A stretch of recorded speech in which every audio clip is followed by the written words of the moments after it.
Alrighty, well, hello and welcome back, everybody. Nick DeShera here and DJ Sayer in the booth for what should be a phenomenal start to our last day of streaming and hopefully a full day of streaming as we were having some technical difficulties prior. So, again, thank you all for being understanding with that.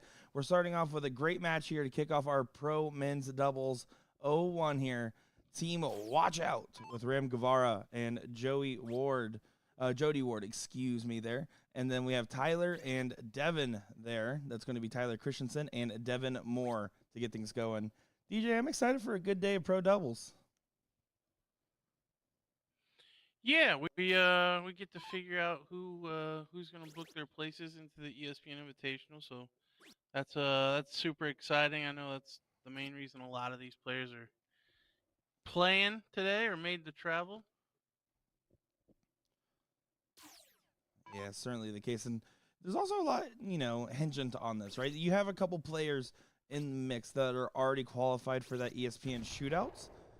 And so, therefore, it makes things really interesting for some of those singles participants, mainly being Mike Maloney, one of those big guys in there. Because you have a couple guys like Derek Hinkle, I believe Dustin Holtz, and Bob McCoy are some of the gentlemen that I believe are already qualified. And they are playing in this bracket. So, makes things interesting, give us a little bit of a storyline. Curious to see how things develop today.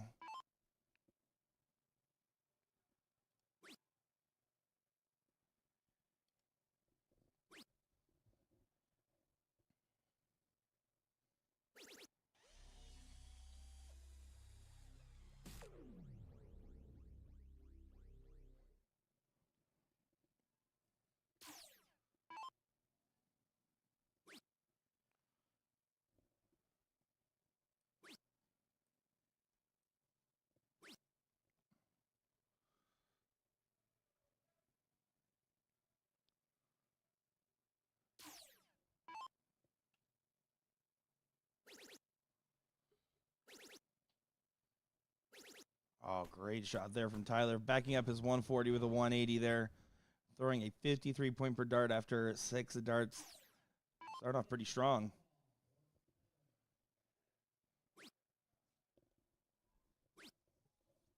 Yeah, I'm not really familiar with Devin or Tyler, but early doors looking strong.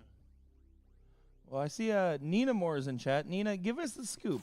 Give us the hot tea on this one here. Of course, Ram and Jody, a little bit more well-known scene, particularly Ram, as we talked about him a lot during that Friday night singles and in general, one of those top-notch Houstonian darters.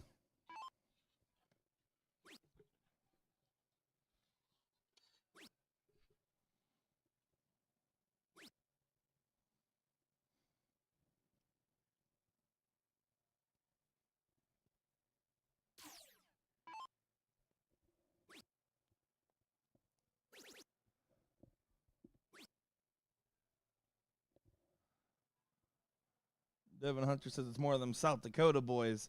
It's been a little bit of a South Dakota invasion. I think that's a pretty predominant part. There's also a big contingent from Missouri as well.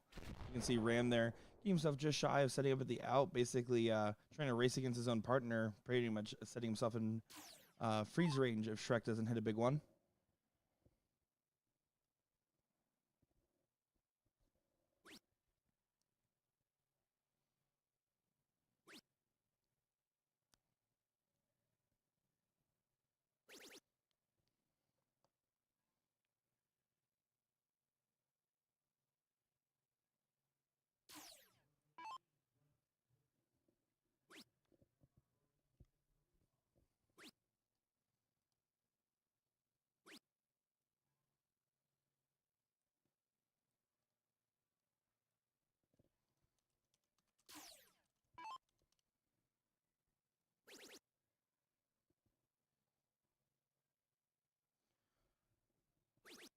Tyler getting it done there.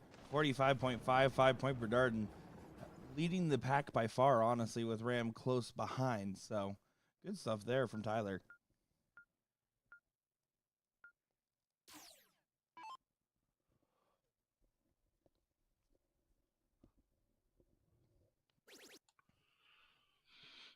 The good news is this is 3 out of 5, so no real panic here for Ram and Jody just yet.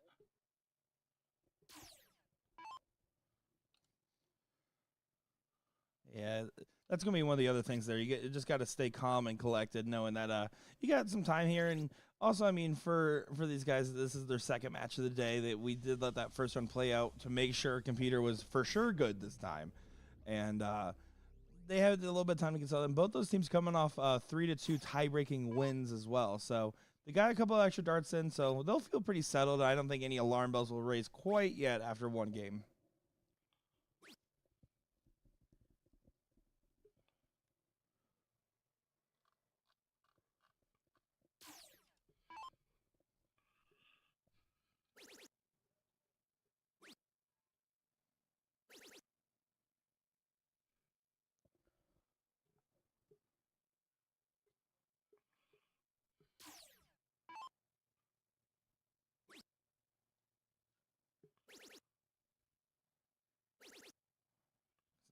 Ran with the adjustment there on the last start. Definitely, I think this weekend for him has not been his top form, as he would put it. Not happy with some of his finishes and placements.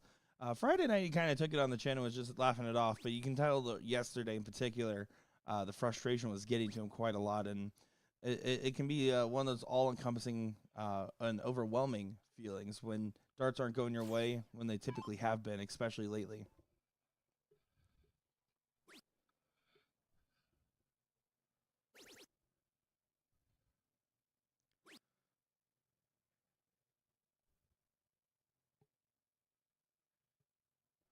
See, Tyler Hensey's in the chat. Tyler, you actually came up in an interview. I interviewed Bob McCoy and RJ McCoy, the father-son duo, and I said, all right, who's going to win between you guys and the Hensey boys in the father-son show out? And they said they're giving the edge your way, but they would love to have that matchup. So we'd love to see that one sometime.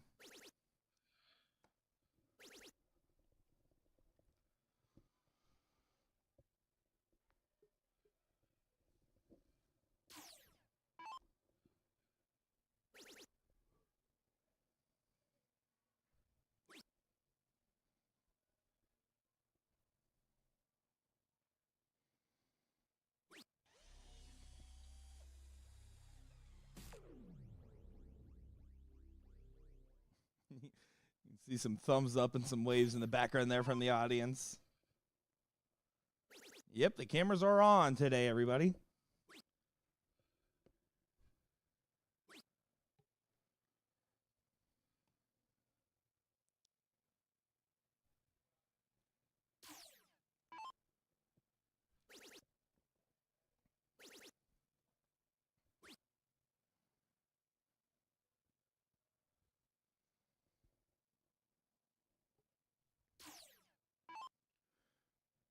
Ram looking to be the first one set up on an out and will have to leave an out.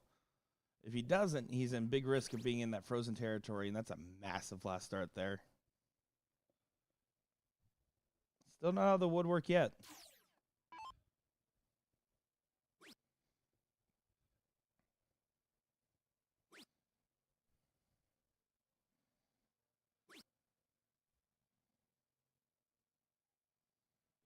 Yeah, Jody really needs a big shot here. Pull back into it.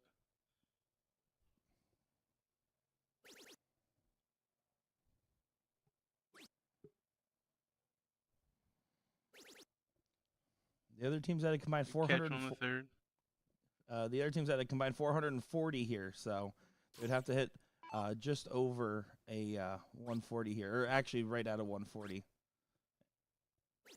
So does not get the freeze in, but was actually pretty close to doing so.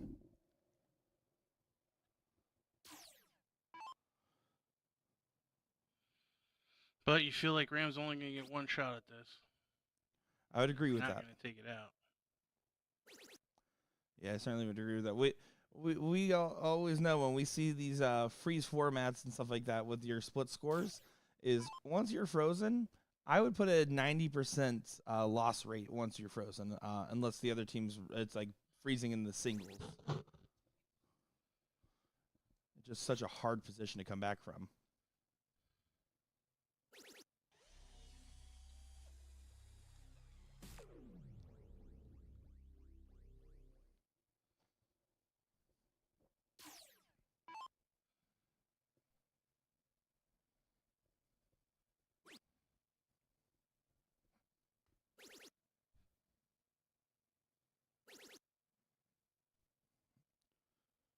won't be enough there. Even with a bust, would still be frozen here. So Tyler and Devin will both get shots now. Trip 10 for double 18.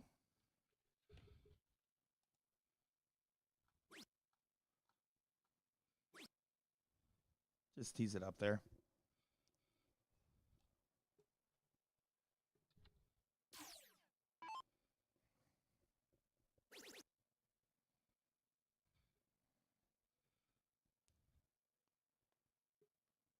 So Devin will have the shot for 78 to make it a 2-0 advantage.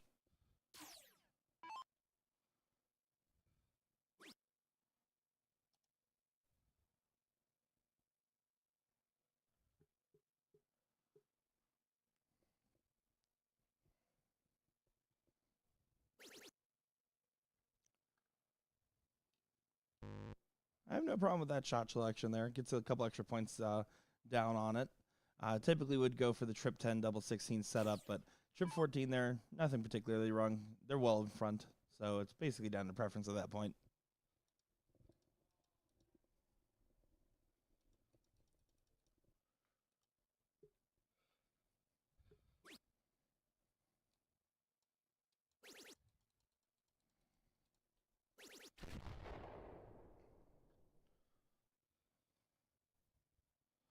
All right, you guys go ahead and put your guesses in chat. What is Tyler listening to on his headphones here? Wrong answers only, please. Well, he doesn't get the leg, but Ram's still frozen. Gonna request the button push. But now the pressure is on Devin here, because Devin now has to hit 69. Is very doable.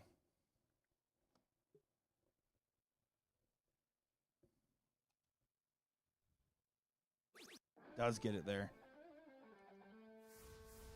We got Barbie Girl, Superstition, Luck Be a Lady. There we go. Good guesses, guys.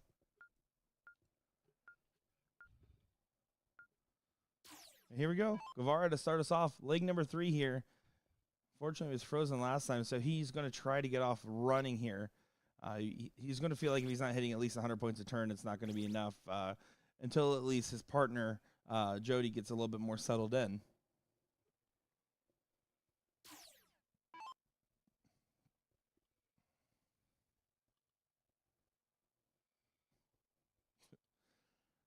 Uptown Girl, Fearless by T Swift. Oh, boy. There's been a lot of Taylor Swift playing out there this weekend.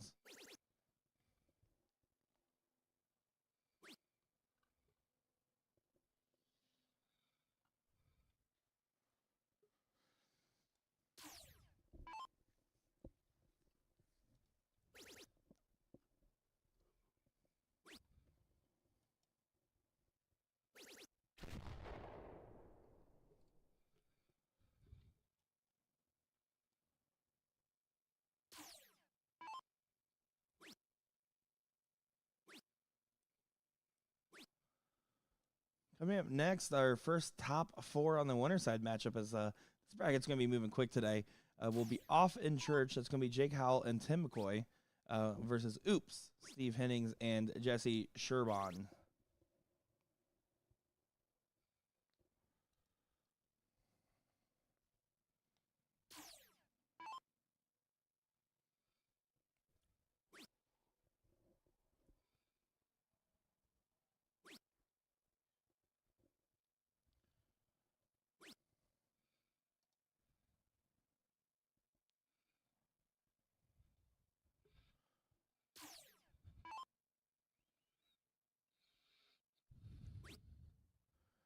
Someone in there talking about their preference on wearing your headphones or not while playing. I will say personally, I will never wear headphones with a partner, and very rarely while I wear them playing singles, unless I'm really in my own head and trying to get out of it.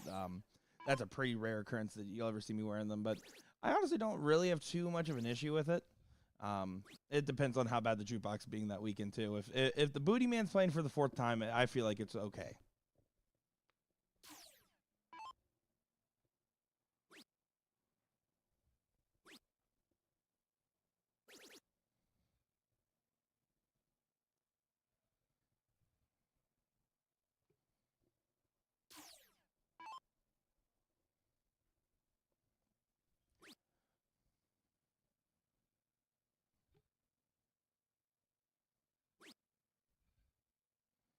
Definitely see a little bit of regression in this leg. Actually, the only one not regressing this leg is Jody, which is feeling a little bit more comfortable and kind of getting the pack rolling here.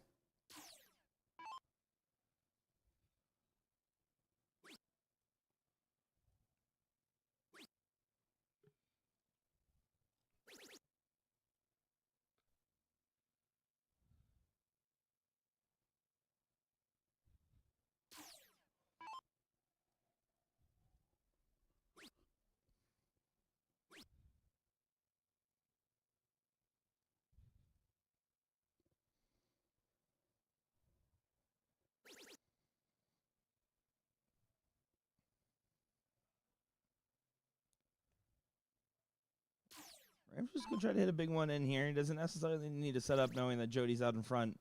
Just wants to bring it down and in line. And that will suffice. 95 will keep him within range, not have the freeze be available on the table by any means, for the time being at least. And it puts pressure on Devin now to have to hit much of the same, if not more.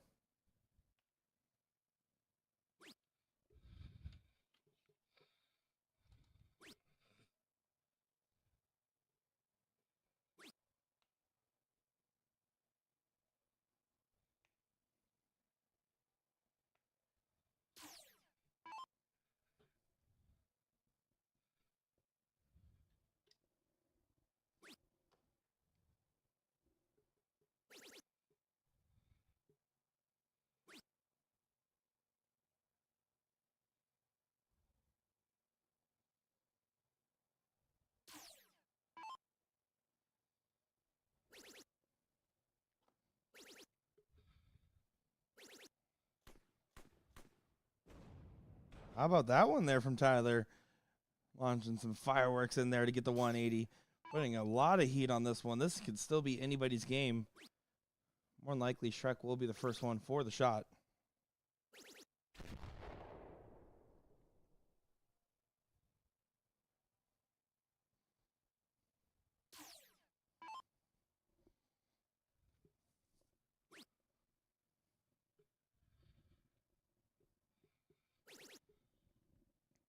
Oh, Devin's coming in suit as well. Oh, but he needed that one to connect. Probably would have preferred in this given scenario to utilize the bull just to leave a guaranteed outshot. But getting the points more could also be very fortuitous given the situation of potential freezes. Shot here for Jody. Doesn't get it. Yeah, combined 118 for the other team here. So Tyler will not have a shot, and Devin did not leave himself on and out here.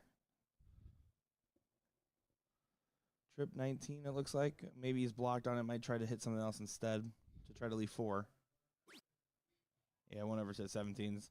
Tried to find more space.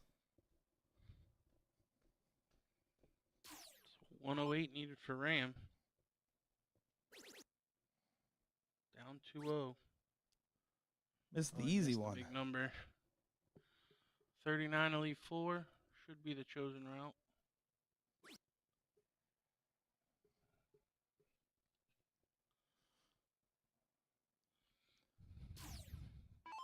Yeah, Devin will have no way to set up a freeze here, so all he can do is tee himself up as much as he can.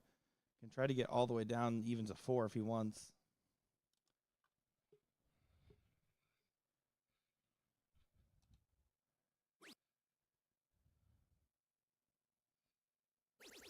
That's a great last start there, but might not be enough. If Shrek stays inside, he can, even if he doesn't take it, freeze here as well. And he does take it. So 2-1 on the board now for Team Watch Out.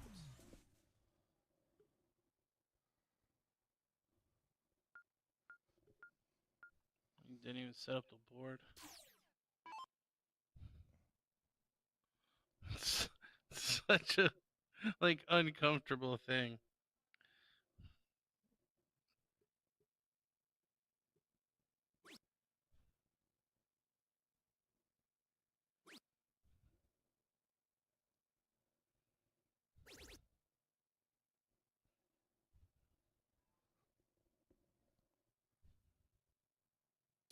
This is going to be the tough leg. This is the one where they have to break the throw from behind here. There's going to be no room for slacking for Team Watch Out. Rams definitely looked pretty consistent this whole time. Not explosive by any means, but consistent. Jody definitely stepped up his form that last game.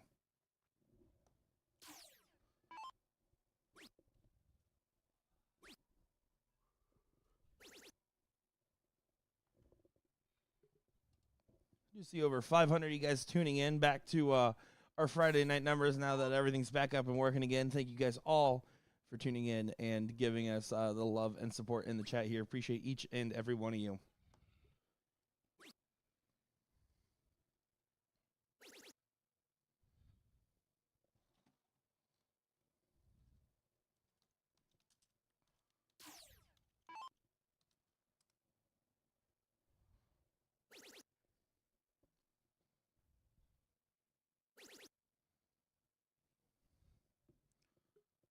How about that? Good shot there from Devin Moore.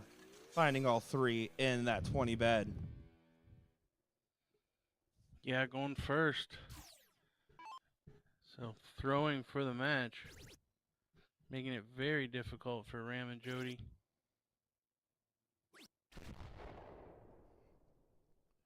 Rams close in pursuit, though. But not enough to be, you don't want to be in pursuit at the end of the day when you're trying to break. You need to be getting out in front. And unfortunately, right now, a 40 is not getting him out in front. The onslaught continues. Tyler continues the volley.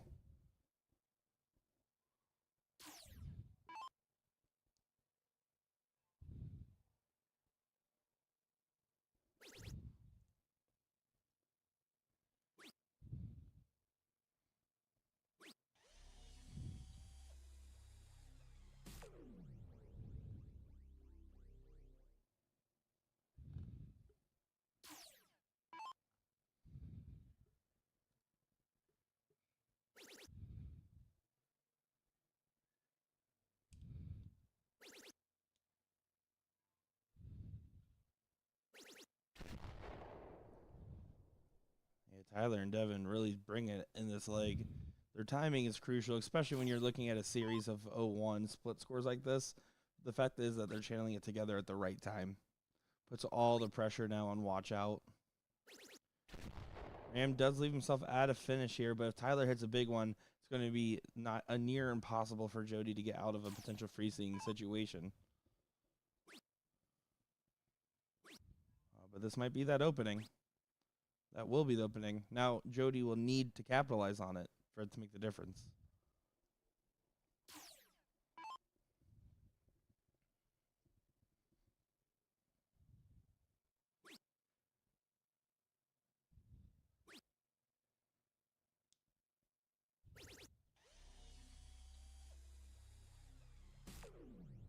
And barring a bust from Devin here, that will probably not be enough. It'll be close. We'll see.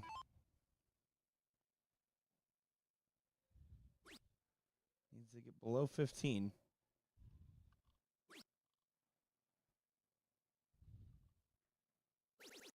What a last start that is. Absolutely need a dart because at the end of the day, Ram is one of those guys that can pop a 161 if he needs to.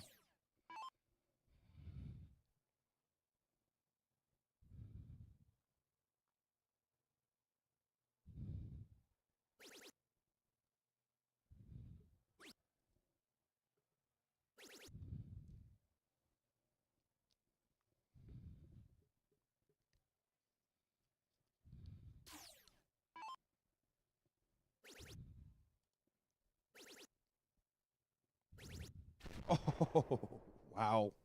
Wow, that's definitely a great shot there. And even though that trip 5 was not ideal of a miss, it still ended up leaving a 1-2-6, which is a pretty clean out, all things considered here. Nice combination finish on the 19s, if it comes down to it.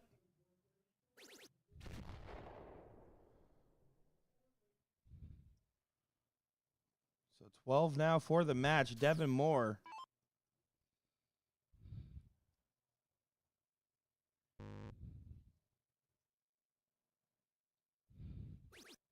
Gets it done, and great shooting there. Unfortunate exit from the winner side on over to the loser side from Watch Out, But Tyler and Devin, honestly, other than that lax last leg, really kind of showed the stuff here, DJ.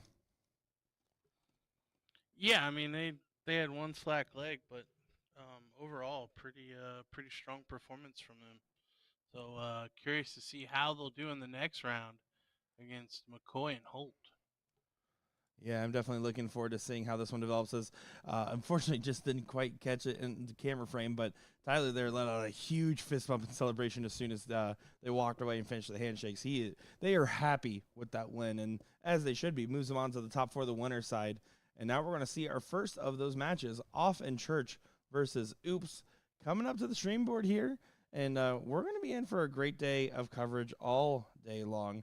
In the meantime here, we're actually going to take a look over at our ladies match on our sideboard here. We're going to kick on the music just because we need to make sure we get some stuff dialed in and get those guys over to the main board as well. So in the meantime, enjoy this ladies doubles matchup. Nick Teixeira, DJ Sayer, we'll be back in just a moment's time.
Alrighty, everybody, back in the action here. Top four winner side. Fortunately, we did not get to finish watching that ladies match over there, as this one went ahead and got underway pretty quick. Actually, these guys were not really messing around too much with that, so we'll keep our eye on it. But it looks like it could still be any girls' game over there, so we'll see how that one develops in the background here. But top four winners: Off in Church versus Oops for this one.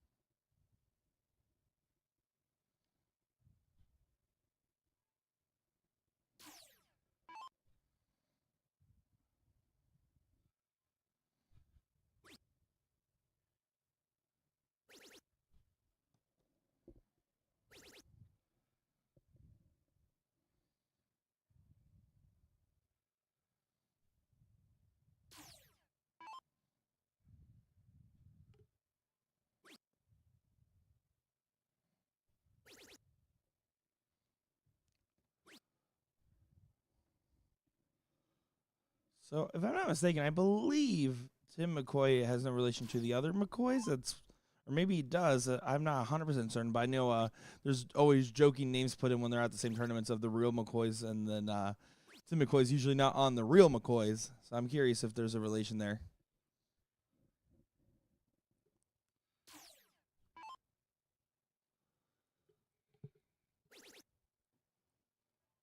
Just to give you guys an update on our other brackets here, we have our women's doubles playing in the top four currently as well, so moving along at a very fast pace today.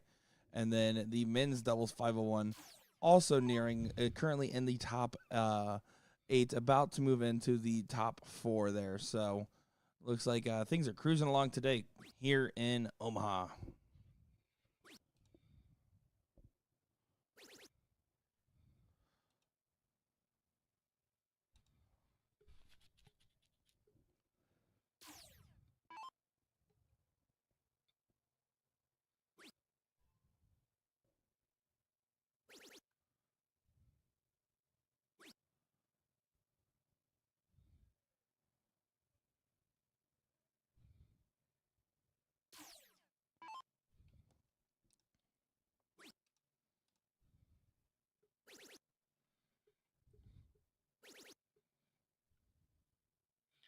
Jesse finding a third dart triple.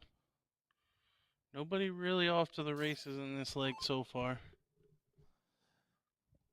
Yeah, it's going to take some time for them to get settled in, it seems. But for considering the fact that they made the run to get to this point and they've already played through 2 matches each, you expect them to be at a higher standard at this point. But sometimes it's those bright lights and those cameras that can make the big difference for these players.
Steve Hennings definitely wants to step it up here, try to get himself back in line with everybody else.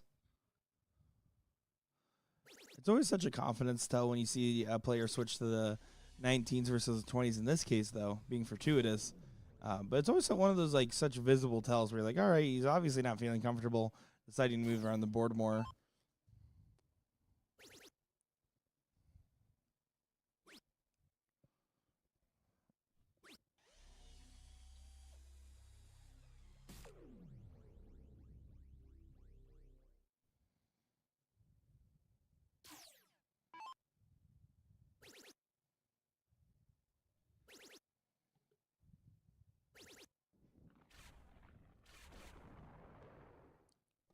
Well, that should do just fine there. Setting up on 32 and style, hitting the 171.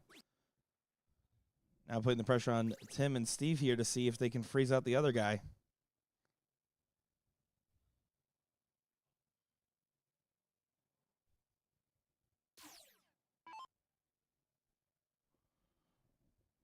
Must get below 136, so 100 here would actually do.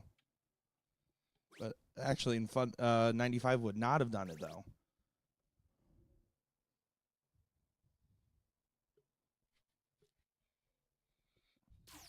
90 now. Does he go with the 20 or triple 18? Yeah, I think that's a wise decision. That way it guarantees you a shot at double bull if you hit 2 singles. Not sure about leaving the 14. Yeah, I think that was more autopilot taking over, but definitely not an optimal setup by any means.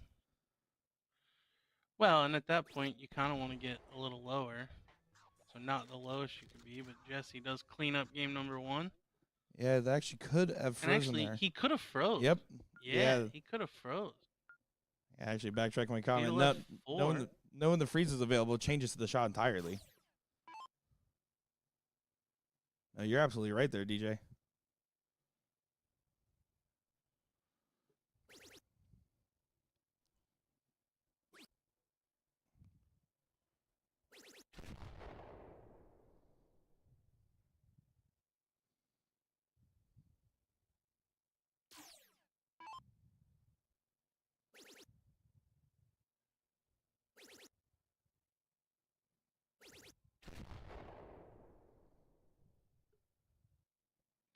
Jesse right next door to filling it up.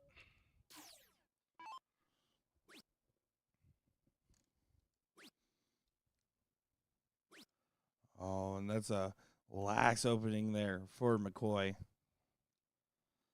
Hennings can really make this hurt here. I mean, even if you're just collecting, somewhere in the 80-plus range, it doesn't have to be the home run.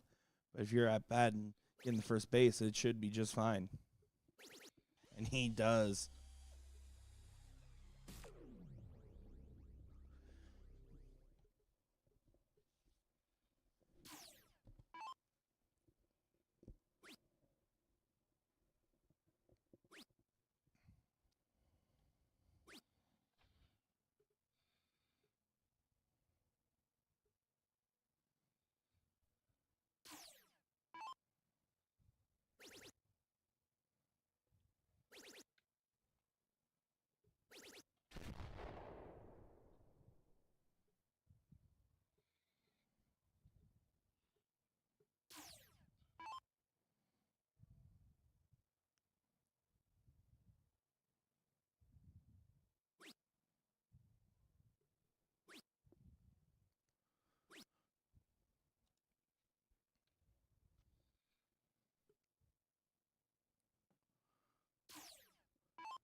Hennings 140 in the last go here. Go try to follow that same pacing.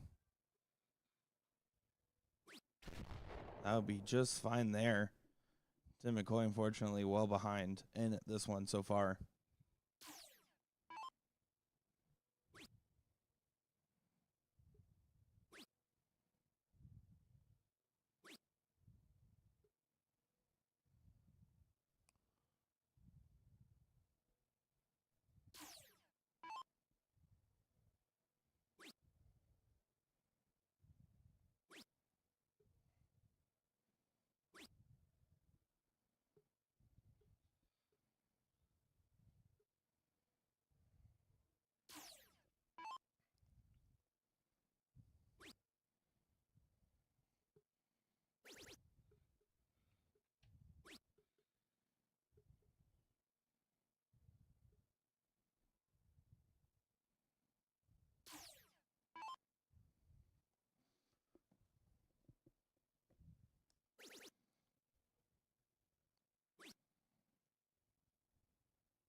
A little bit of regression there from Hennings, but in this position right now, it's certainly okay.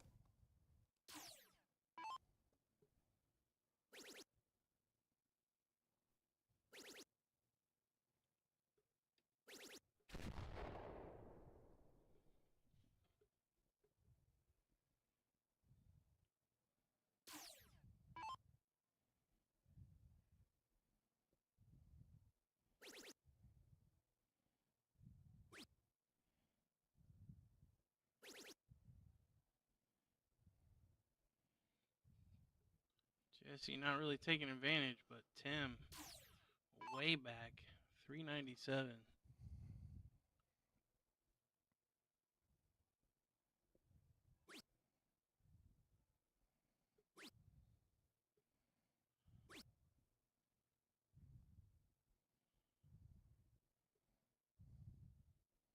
I thought we had a cameraman for a second, but I think it's just a guy holding his phone and his dart case all in one hand. He's efficient. The guy in the yellow. Yeah, I think that's Mike Molnar, if I'm not mistaken. He's just being efficient. Who knows? Because he I thought watches for the sure streams. he was pointing a camera at the board.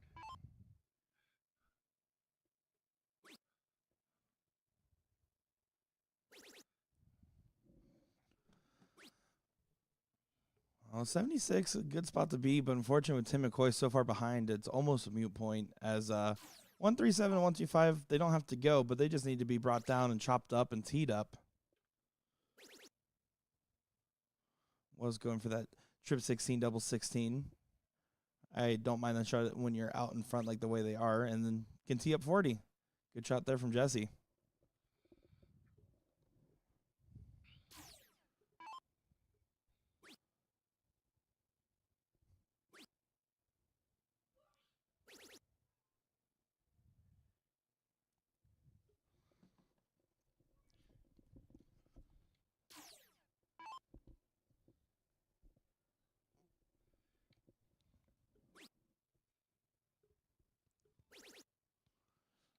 Now, DJ, correct me if I'm wrong here, but are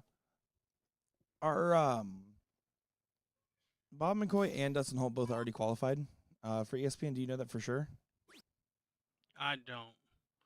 I'm almost positive Dustin is. But I don't know about Bob. Yeah, because I believe Dustin would played in South Carolina where I was not at, unfortunately. As you can see Gonzo here just trying to tee up. But I believe McCoy is as well, but I'm not sure at which one he would have done it because I have been here for most of the tour, so.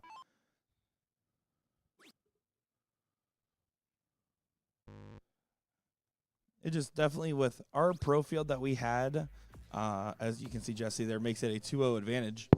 Our pro field that we had Friday night, Gordon and I were talking about it, as just probably one of the most stacked as far as talent and name level players, and oddly, a lot of them that did not stay for the rest of the weekend as well. And if a team that has both players qualified, for instance, like Holt and McCoy, if that is true, they are in the top 4. If they end up winning something like this, second place is Mike Maloney from the singles, and third place Adam Savada, both very big names that could be getting into the mix. Bob Did won in Adam Florida. not qualified in Arizona? I don't recall where he finished in Arizona. But I do remember with. I know he was runner-up in singles. Yeah, I would have to double check. The Arizona was Ruben a blur. got him, but Arizona so was. yeah, maybe he didn't because Ruben won the singles, and then I don't think Adam won doubles. Yeah, I don't. And Ruben didn't either. Yeah, because there was also there's a couple of really good teams out there, but yeah, unfortunately, because also I was on commentary with the technical difficulties we were having out there, it's hard for me to kind of remember quite as well. So that makes things very interesting. And yeah, Bob McCoy won in Florida, and the reason I didn't know that was because I was playing in Florida and I wasn't commentating there, so that makes sense. So yeah, that would be insane if that team won and you got a automatic invite for Savada and Maloney because of it. That would be insane. Well, how crazy is it that all 3 of the top 3 finishers from Friday night singles not playing today? Yeah, right. Yeah, because Elliot Melk also not here. And all three of them might get qualified, which would be unprecedented, honestly. It just shows how crazy things can develop.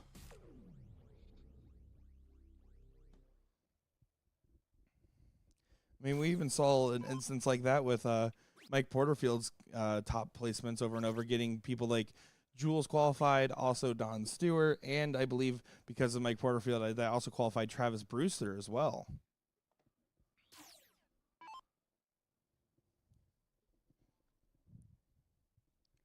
Yeah, one thing I'll let you guys know is that after this regional, we are going to try to compile and get out their full list before Chicago. so that way we can kind of get a current running and standings of invites that we're going to be having here, because I know that you guys are dying to know, and I know that I personally would like to know. So we'll be trying to get that information updated for all you guys. Now, whether they accept them or not is a whole different story, but we're just trying to get a list of the people that are getting invites.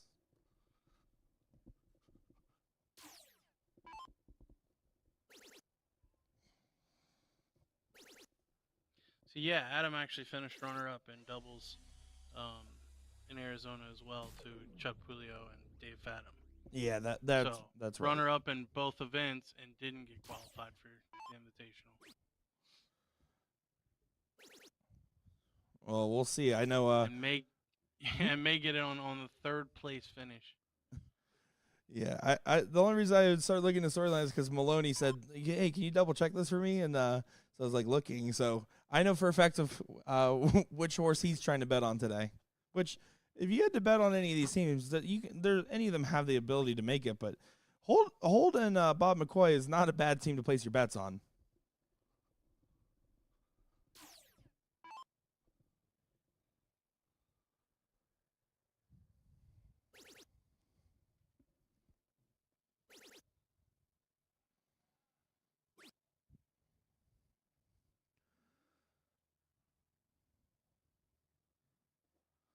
Here we go, Jesse with the 153.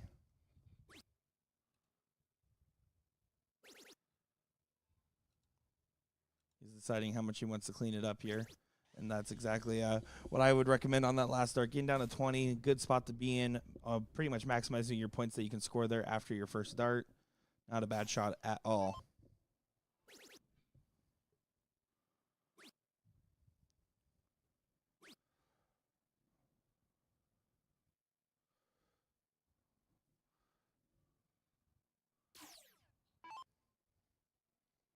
Hennings just needs to make sure that Jesse gets the shot here, and ideally can also try to freeze Dr. Gonzo.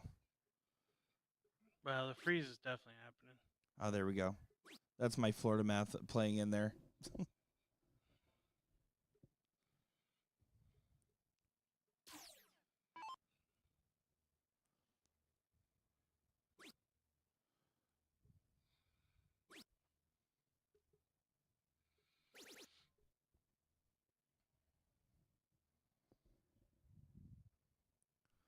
So Jesse here for a 3-0 win to get themselves into the King Seat match.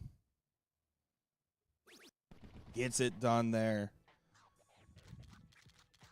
So you can see there, happy with that win there. Unfortunately for the other team, they are not going to be too happy for Off in Church. But they're still going to be in the mix here as they are currently waiting on a couple of matches to play into them. Coming up next here is going to be that Holt McCoy team we were just talking about against Tyler and Devin, which we watched earlier, beat Team Watch Out. So we're going to go ahead and get those guys over to our board here. In the meantime, we're going to take a look around the room. If you guys are in the room still, I do know that we got our dart shop over here, thedartzone.com. Go ahead and give a chance to go over there, look at the dart shop, and give them some support. They have some great supplies there. And in the meantime, we're going to get our next match up and going. I'm Nick Teixeira, joined by DJ Sayer. Don't go far, folks.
Alrighty, here we go. Back in the action here. Sorry to cut it short there on the ladies coverage there. Again, that's just our bonus board that we have. We will actually have full-fledged ladies matches later on today, but wanted to let you guys know that we did not forget about them.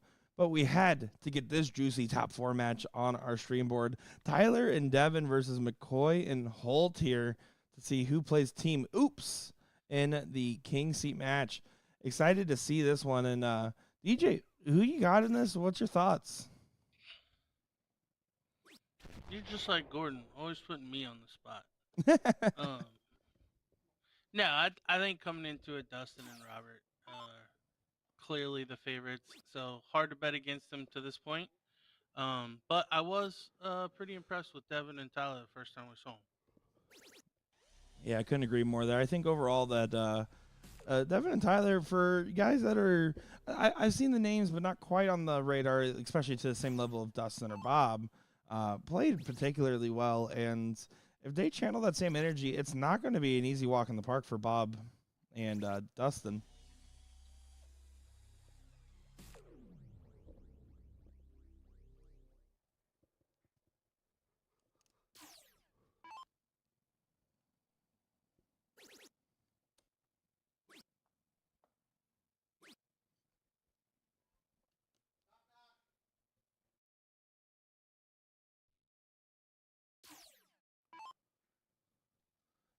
So Dustin here going to try to back up his 140. Do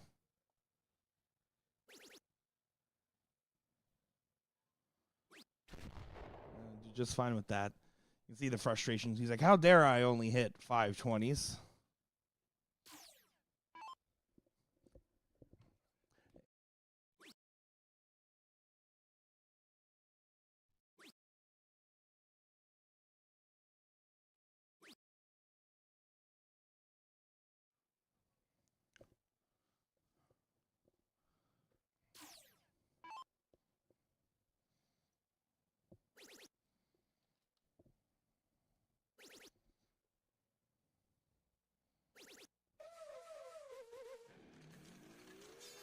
And Bob. There from Bob. Yeah, Bob just loads it up there. I'm jealous of how casual Bob can be with some of his dart throws, man. When he's feeling good, he's just good.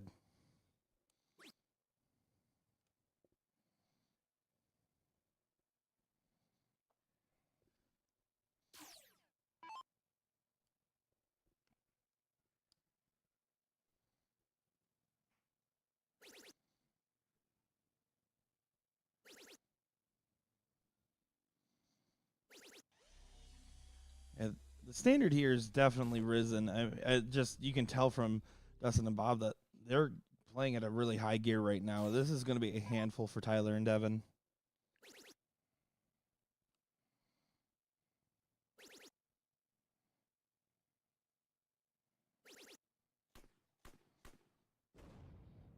Devin getting in on the action. Doesn't leave a finish. Yeah, it doesn't leave a finish there, but does hit a big scoring round. We'll see if it comes into play or not. I mean, honestly, with Bob and Dustin, they're putting an onslaught on the dartboard at the moment. Bob's debating what he wants to do. With no freeze that they have to worry about in play, he can tee it up however he prefers. You can see Dustin going up there and helping. You know when Dustin holds up on you with your math, you might be in trouble there, Bob. When I first commentated, Dustin Holt was at the Cherry Bomb Steel Tip event in 2022, and at one point I feel like he just gave up on trying to figure out the math and just started throwing the triples instead and just hoped it would work out.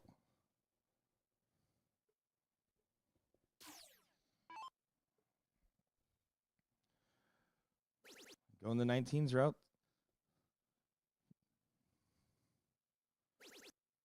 There we go. He's good. Double six. And yeah, that's an excellent shot there. 12 darter for Dustin Holt.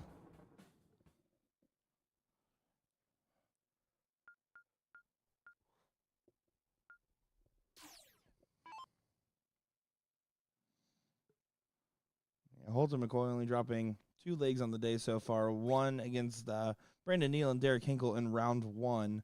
And then again, one against Tyler and Austin in round 2.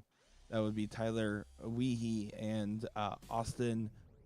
Last name starts with an S.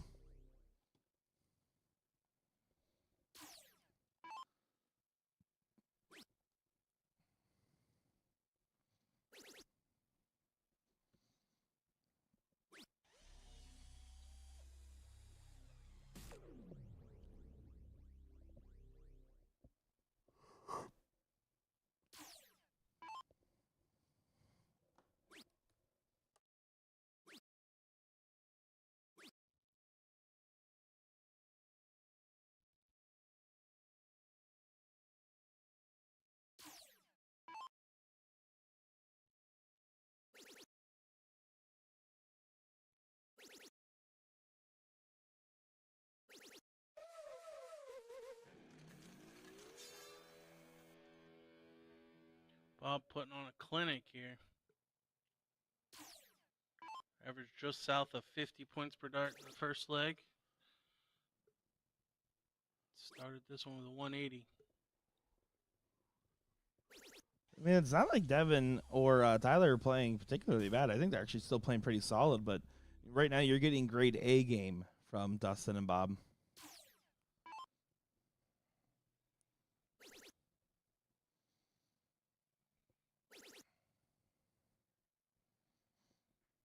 Maybe even A+ game, finding it again.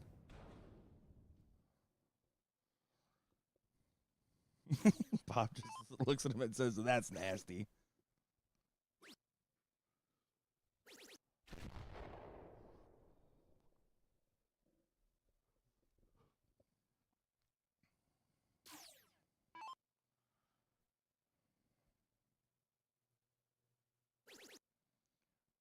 McCoy staying in there.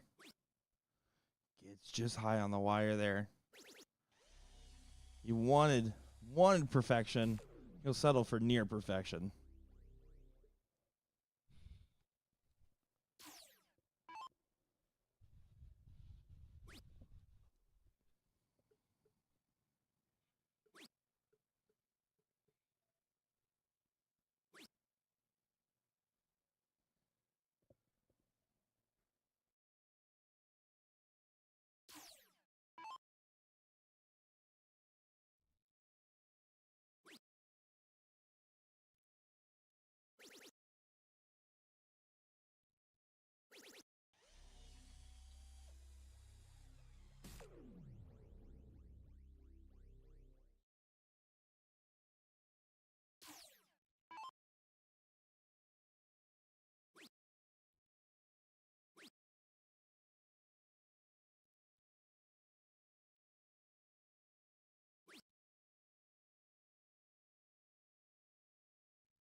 Just realized my microphone was muted for the last few minutes there. Oopsie.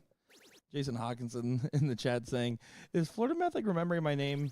Jason Hawkinson, I'm sorry. I called him 3 different names, and every single time I ever walked into him, I call him a different name. So that was my mistake. I know who you are. I promise, probably. Dustin Hole, 81 here.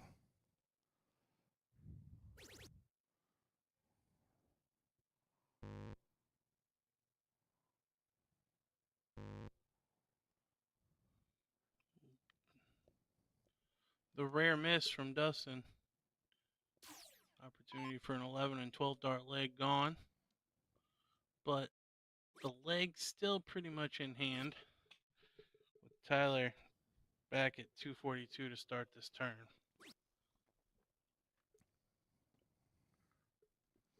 Can Bob clean up 103?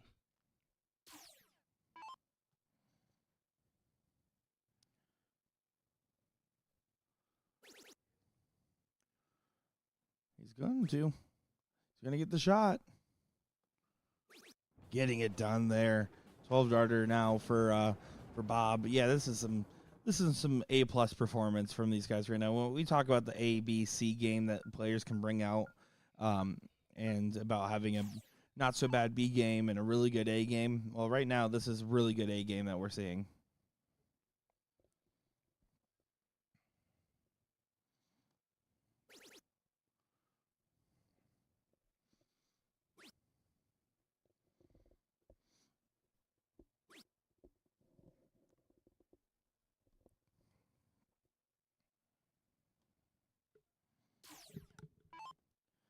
So Dustin now. Let's see if he's going to keep up his momentum. That's a great placement on the first start. Plenty of room to work with the bed. Although a little awkward now that the flights are crossed. But it uses it to its advantage, riding his barrel, going right into the left side of the trip 20.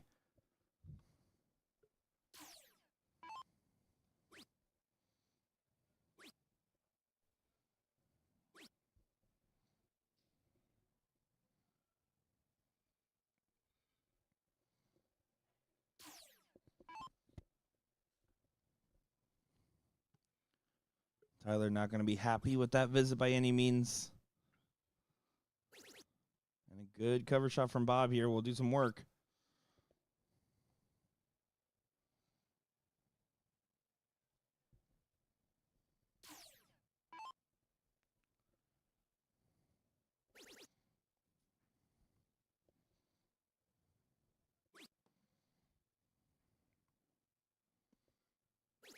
Devin's got some fight in him. He has not given up this entire match. Neither is Tyler by any means, but Devin so far the most consistent on his team.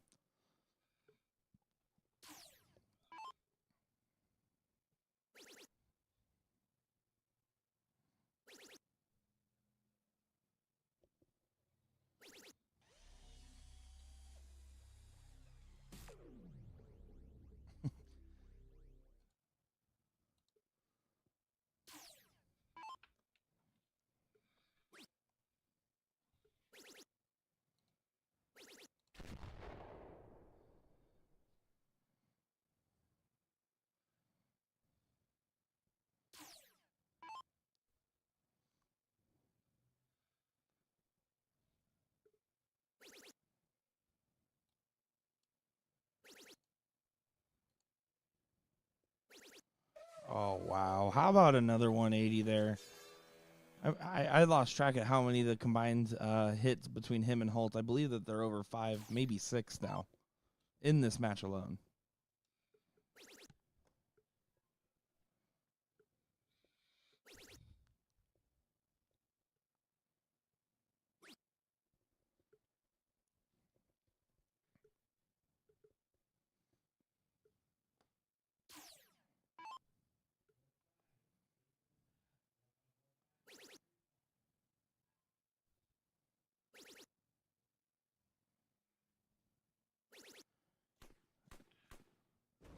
There's another one just for show.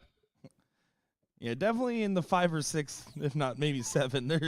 They are just lighting it up. I mean, that's the difference. Is that's when they find one, they find all. The arm feel is going great for him right now, and it's just impressive form in a good standard.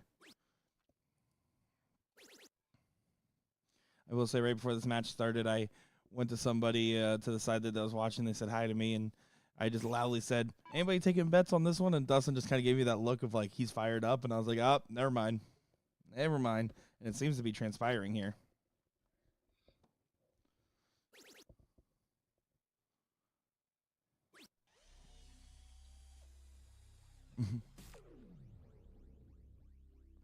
Bob and Dustin both on finishes here.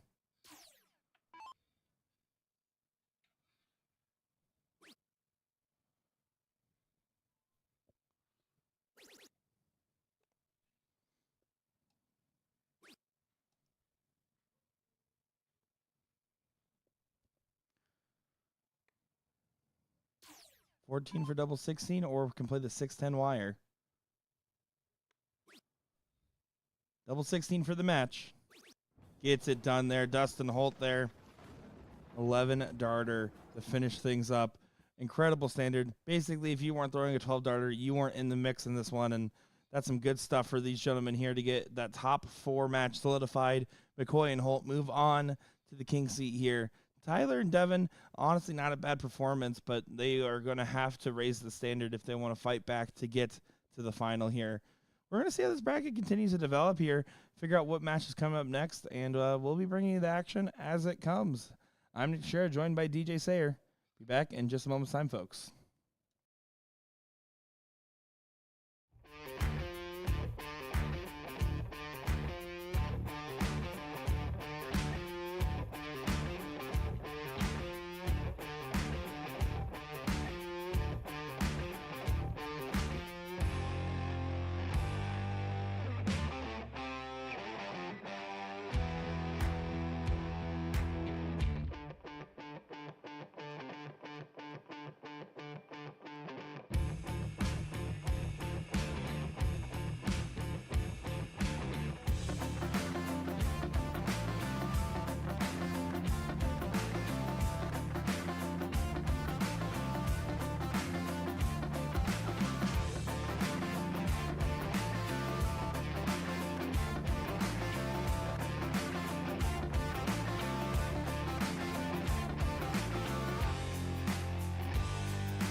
Here we go back and better than ever.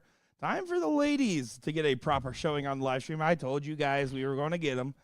Happy to have this one here. Abby and Ariel versus Last Minute here on our stream board. And this Community Girls game is going to be fun to see.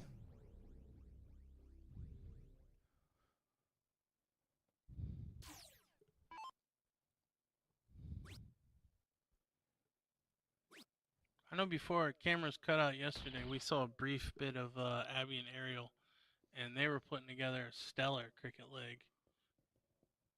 Yeah, I believe Abby was at a 6-0 and Ariel was at a 6-5 going near the Bulls or going into the Bulls. So they're and I don't want to discredit any of the other ladies in here, but I would put them as probably in the top 2, 3, 4, 5. You know, also knowing that people like Hunter Smith and stuff are also in the room.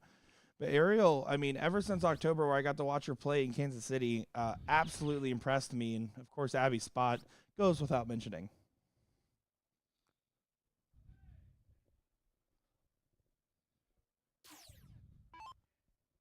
But, of course, let's not discredit the ladies that did fight all the way to get there. Kay Rodriguez and Jess Hall did fight their way over a tough bracket. Now, this is just a best of 3 format, so just a reminder, it's going to be blink and you miss it. The other women's semifinal is playing on our neighboring board there. So we'll see how the timing works. Maybe we'll be able to actually catch a brief glimpse at both of them, but currently 1-0 in that one.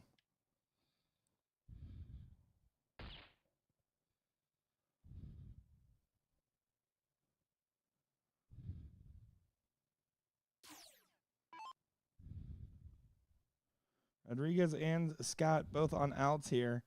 So Jess is going to have to set up, try to make sure she stays in line, put the pressure on Ariel.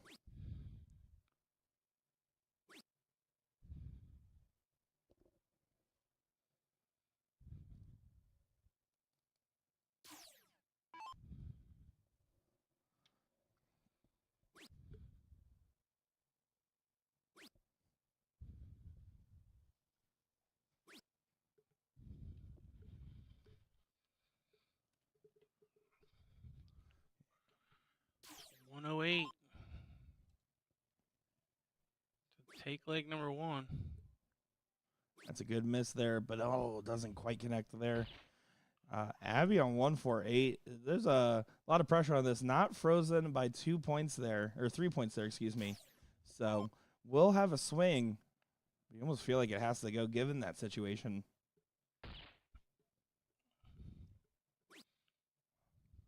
That not connecting, all she can do is bring it down and hope for another opportunity.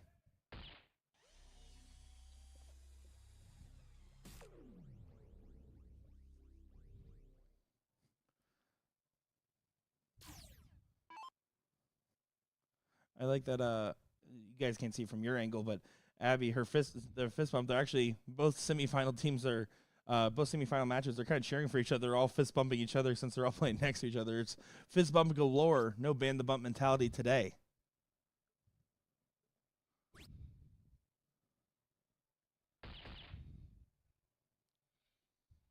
Good blast there from Jess, keeping the pressure on Ariel. Ariel can freeze, but she needs a big shot here.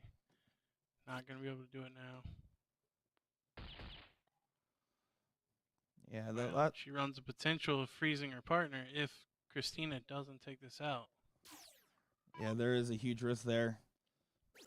But Rodriguez not going to mess around there. Gets it done, finds that 11 and puts himself to 1 up.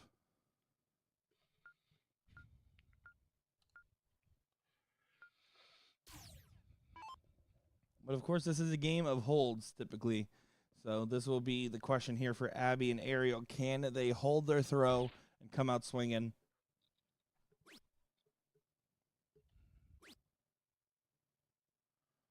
Now, Abby has actually gone on to say to me through conversations at these different tournaments that she actually finds herself struggling to play against women more than anybody else. And she actually prefers to play against men. Simply because she feels like it just somehow turns on this innate gear, whether it's just to simply disprove that men are better than women or some other vice there. That's usually when she actually plays her best game. So That's why you'll kind of see her getting some troublesome moments with these matches, and it's not a thing of underestimating their opponents, but more so just the way she engages with the match subconsciously.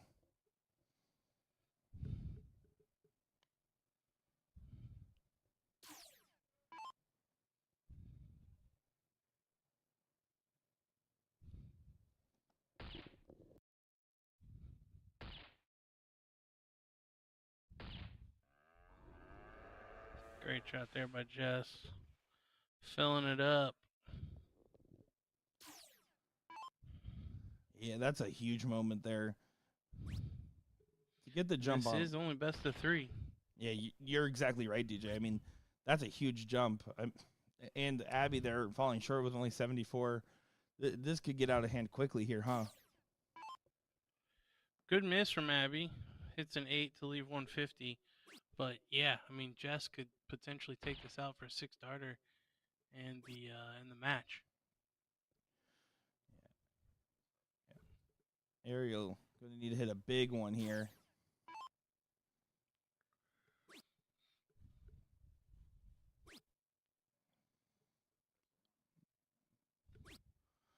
Yeah, that's not what I meant by a big one, though. Fortunately, just finding 30 points there. So 151 on for the 6-starter. And even though it doesn't have to go, certainly would like it to.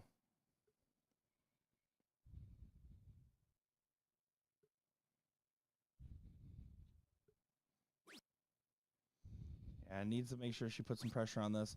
Won't be able to freeze, so Abby will get a shot at the 150 right behind. Just needs to make sure she gets lower. And that's a misstep. I mean, 110's a good miss, don't get me wrong. But in a freeze format like this, it's a huge risk to not be getting yourself any lower.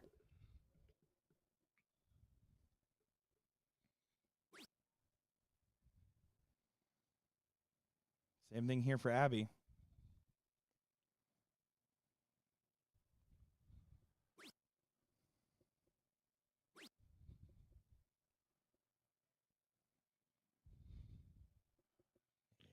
Christina, the hero from the last leg. Just needs to put in a decent shot here. A couple of bulls will set herself up and ensure that Jess gets a shot at the 110. Oh, and she fills it up. Great hat trick there from Christina. Yeah, timing's crucial, and that timing is just magnificent there. And it looks like on the other board, Becca Corey did win 2-0. So the winner of this will take them on for the queen seat.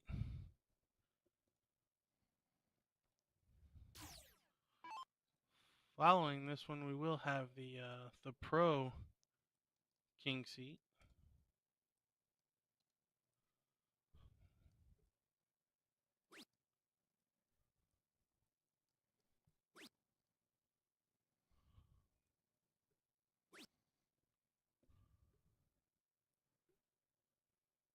Yeah, just they're a little bit of a lax turn, but both of them, Jess and Rodriguez, just really doing what needs to get done at the moment.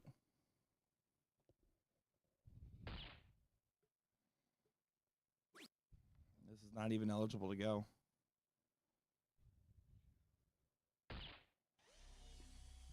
So now she's down to 10. Sets herself up to basically let Ariel get a shot if she gets a shot. Rodriguez did hit the 11 last go for game number 1. Can she do it again for the match now? Oh, single 9, open out. Gets it done. Last minute. Well, it looks like they have plenty more minutes left. It's not their last by any means. They get that done. Rodriguez and Hall move on, and Spot and Feist move on to the loser side of the bracket there. And you heard the man DJ. We got McCoy and Holt versus Team Oops going on. Our king seat on the pro men's side will be coming up next to you guys for what should be a good showing if the previous matches indicated anything. DJ, I'm excited for it. I don't know about you, but this should be a good one. Yeah, I don't know that anybody can knock off McCoy and Holt at this point, given the way they played in that last one. But I'm anxious to see if anybody can. It's now become a game of can anybody beat them. Yeah, it certainly has indeed there. So Yeah, we're gonna find out in just a moment's time, guys. So we'll be right back. In the meantime, we'll actually enjoy this overhead view of the 5th, 6th position match of Sugar and Steinke versus Tyler and Devin, and we'll be back with our coverage in just a moment's time.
here we go. It's time for a good match here. Our King Seat match for the Pro Doubles 501. A lot is hinging on this match here to see who gets into the finals and is one step closer to getting that spot into the ESPN Invitational Shootout, or in the case of Dustin and Robert, passing the invitations on to the second and third place participants. It'd be very interesting to see here. Jesse and Steve, we saw in the stream earlier, and while they played well, they did not play to the standard of which Dustin and Bob did.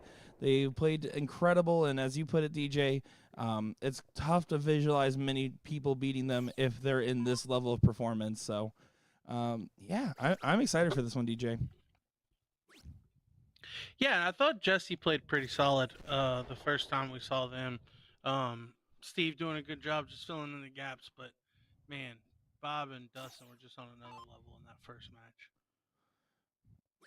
Yeah, certainly it seems to be. And it was funnily enough, I just right before this got going, Dustin's like, "You should have seen the matches before. That they were nowhere near." So it's a question of, is this the new form for the rest of the day, or is it a one-time fluke? Because I don't think we saw a round under 80 points the entirety of last go, other than setup shots from Bob or Dustin. And there, Bob starts off a little bit slow, and Steve wants to hit the opening, finding a 1-2-3.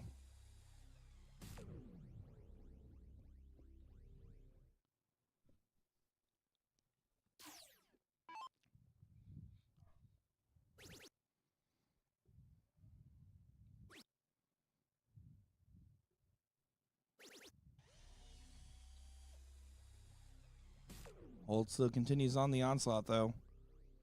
Winning these two triple rounds pretty consistently. Jesse's going to try to follow suit much the same. And that's a great first start. You can use the rest of the bed.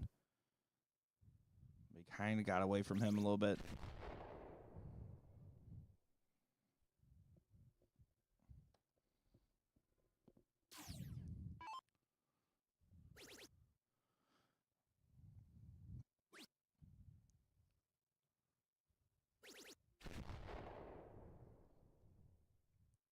Bob's doing Bob things, though.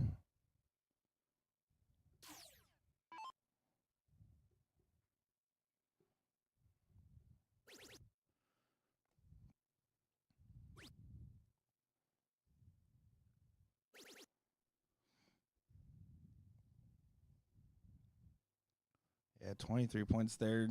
Not going to be happy with that one. Basically kind of letting Bob off completely from his earlier lax round, keeping everybody neck and neck now. So advantage right now to the team going first.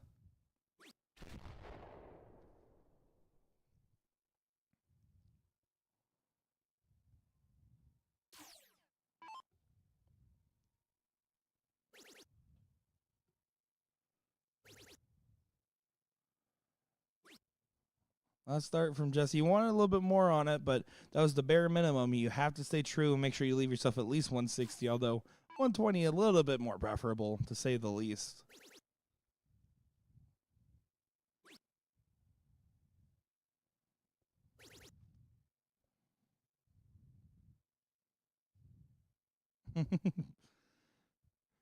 Brent, I made that joke so many times, and I still love making it, especially because Dustin loves to emote right in front of the cameras.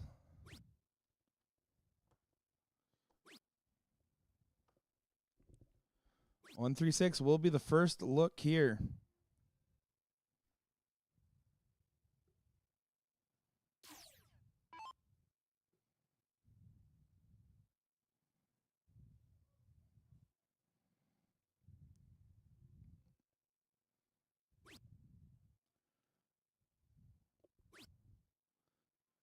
Trip to leave double 18. Wasn't happy with it. Those were going low and not releasing quite right, but with the freeze in play already, Jesse doesn't even get a look at the 160 here. All he can do is tee up and hope for another opportunity.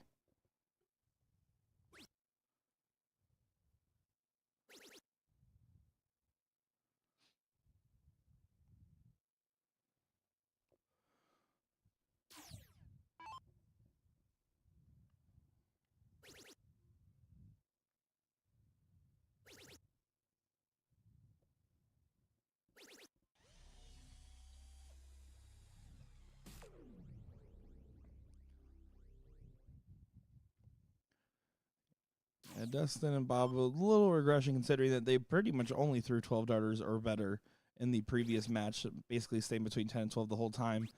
Slowing down a little bit to that 15 dart range, but seems to be more than enough at the moment.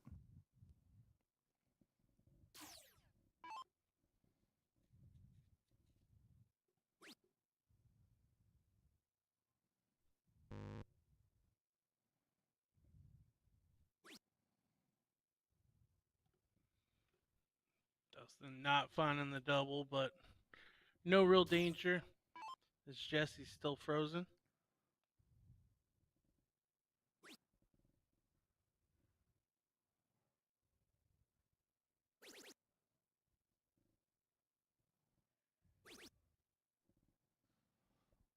Brings it all the way down there.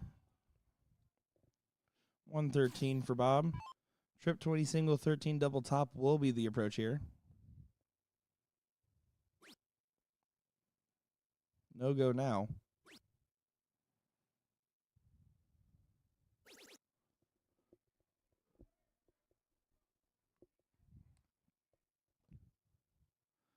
Hennig's unfortunately well behind, so all he can do is leave himself an out and hope for errors from Dustin and Bob, which is a bet I typically wouldn't take. Needs this last start to connect. Yeah, and that's unfortunate.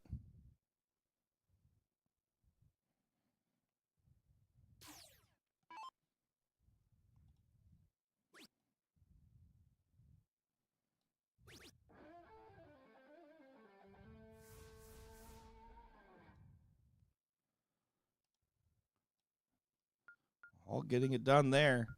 No fancy fanfare, but just enough to get that first leg under the belt. This is where the real test for Jesse and Steve go. Can they hold their throw, or are they going to find themselves in those ever so undesired 2-0 down positions?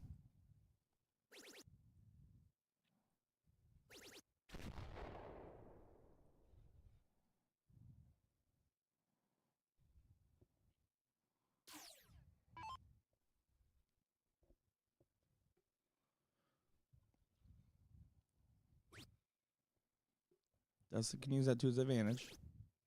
Yeah, just kind of can go right above it.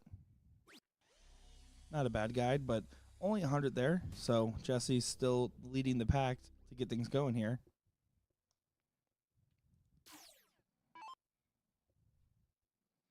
Steve struggled in the last one, even though he had a pretty solid first turn. Finding two triples, just wasn't able to find much after that. And again, kicks off with a 140.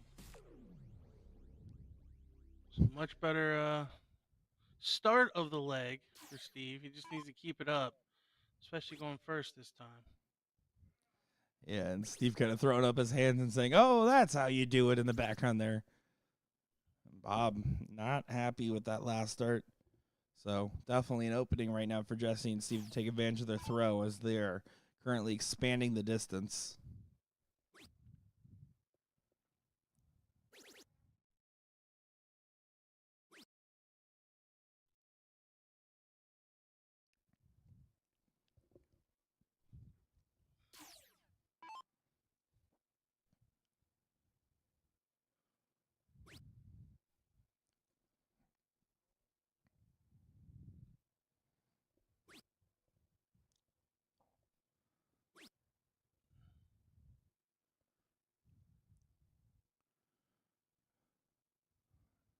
Yeah, this is definitely regression for Dustin and Bob. I mean, comparatively, they did not show almost any errors in that previous match, and kind of falling off. I don't think that's necessarily too much of a concern at this point. They have that first leg under their belt, and I think if they got pressed a little bit more, like they currently are, it's going to force them to snap out of it.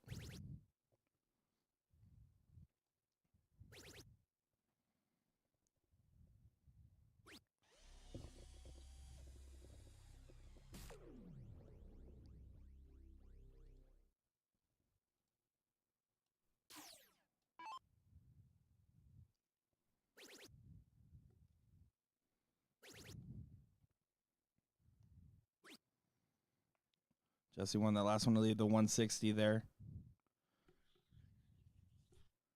Dustin would need the 180 to leave the 161.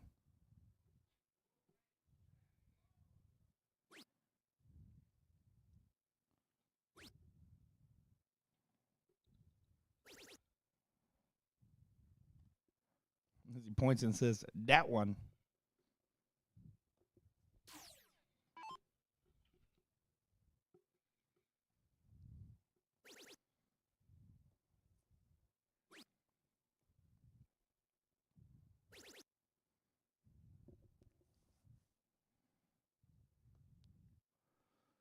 So no one on a finish. Bob actually, with his setup from the 140 last go, could potentially do it here. We need 10 plus, though. Oh, that's a good. Yeah, 138, not an ideal one, but hey, first one at it, I would happily take that in his position here, especially against the throw.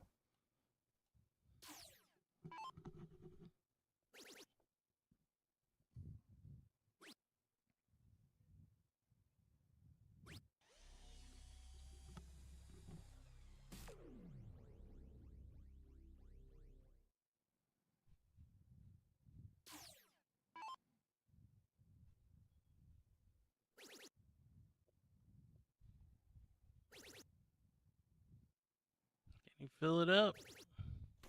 He does. Huge 180 there from Dustin. Coming in a little late in the leg, but certainly feel like he needed it to keep he and Bob in this one. Yeah, and The freeze alive if Steve doesn't put in a really strong shot here. But Steve, bit of a wayward third, but does enough. yeah, I was going to say. Bob now needs to take out 138. Yeah, with the combined 204 here, pressure's on. No ability to freeze. Bob needs to probably hit the trip 18 to leave double two here. He can't just tee up the 40 or 32 like normal. Well, that's the benefit of throwing at the triple 18. If you hit the single, you still leave 40. Interesting shot selection. Again, good leave, so it was a good shot because he did nail it. So Jesse gets a look at 119. It's not going to go away.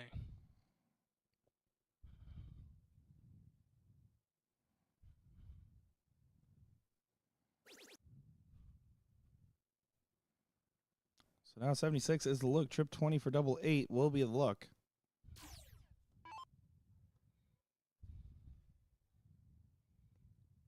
All Dustin needs to do here is make sure he gets a look at a double, and he'll guarantee the freeze as long as he doesn't bust. But he takes it out 2 straight. So they are up 2-0 on the hill for the hill. Yeah, this is some good stuff from them. Dustin and Bob, just even though they aren't at the same level of which they were in that previous match, they are still doing just fine. And the thing is, their timing hasn't changed. Their timing of when these big shots are coming in is still impeccable.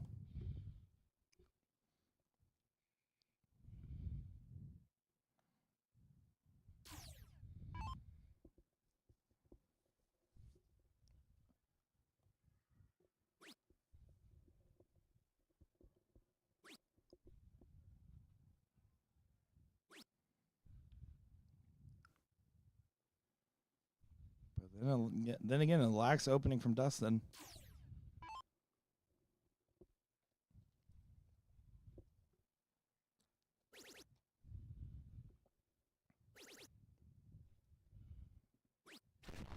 And another 7 mark open from Steve, or 140 from Steve, excuse me.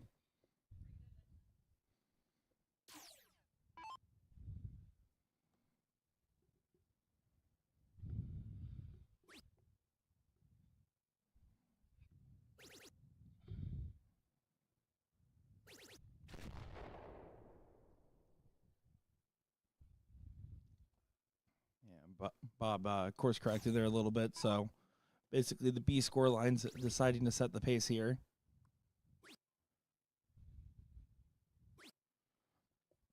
That'll be an opportunity for Dustin to make up ground a ton here. We'll close the distance for the A score line, get things back in line for everybody.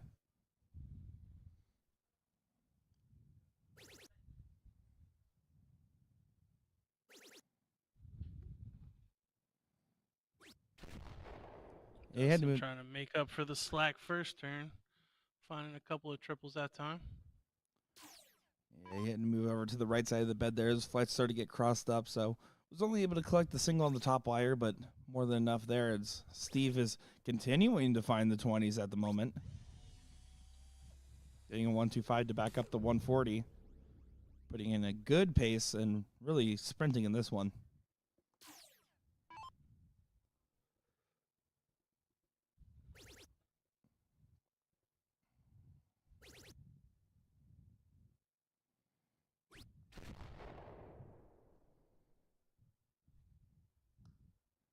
But Bob does the same as well.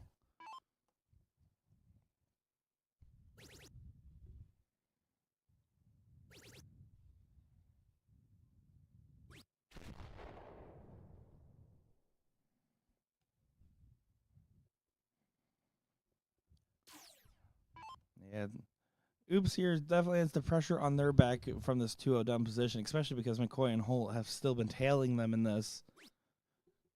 But even so, Dustin and Bob know that they had the opportunity in the next one with the throw, and that they just need to add pressure here and maybe get a free opportunity earlier on.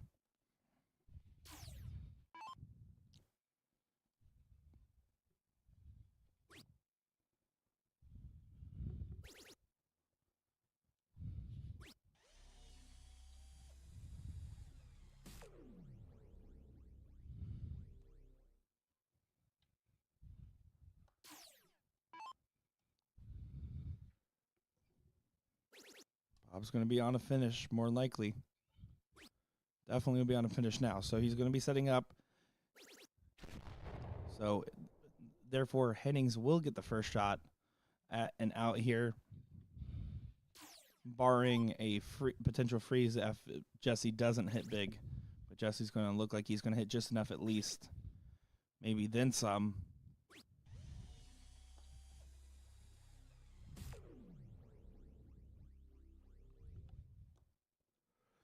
Dustin in this position last time piled in a 180. Well, he's probably going to need at least 2 triples here. He's not able to freeze, but I think the important thing is making sure that Bob gets a shot at 81 if Steve misses. And that's probably not going to do it. Even if Steve doesn't take out 136, will more than likely score enough to freeze Bob. Needs to be careful, though. Forced himself to hit a triple. Big third. Yeah, he absolutely needed that one. So that was a huge moment there. Bob's just going to bring it all the way down now and let Dustin have an opportunity at the 160 if Jesse doesn't hit the 87.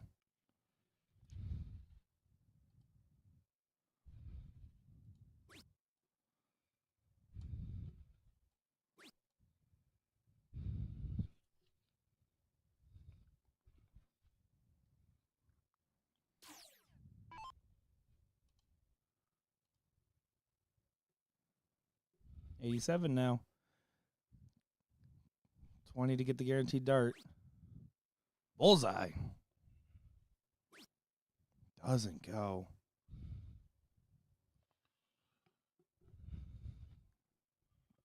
Now, Dustin doesn't have to take this out. A 140 will get the freeze.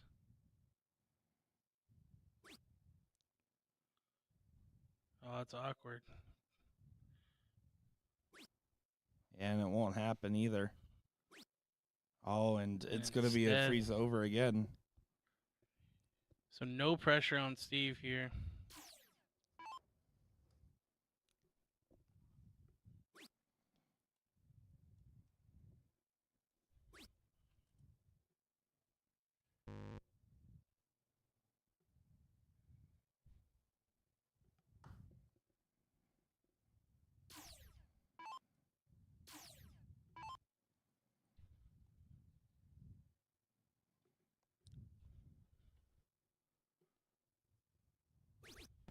Gets it there. So 2-1 scoreline now.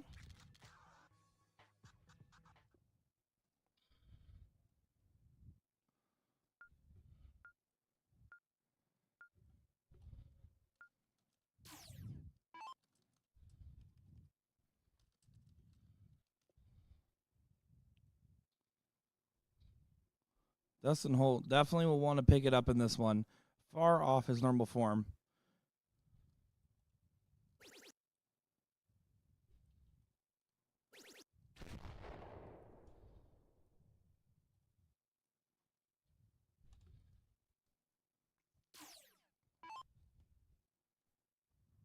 Yeah, good recovery there.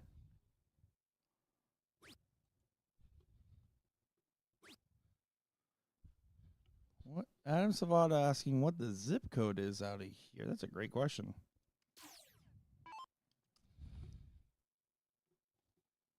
68106.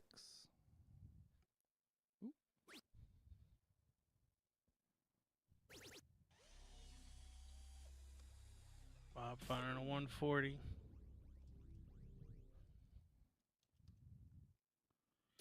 Steve's definitely picked it up since leg 1. Needs to stay hot. Oh, and he's not going to find a big triple.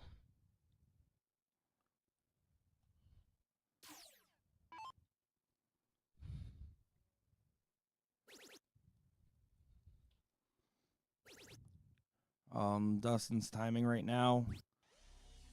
He gets deflected into the last, into the 5 on the last, but yeah, Jesse and Steve not having the openings they need. This is being detrimental quick for him.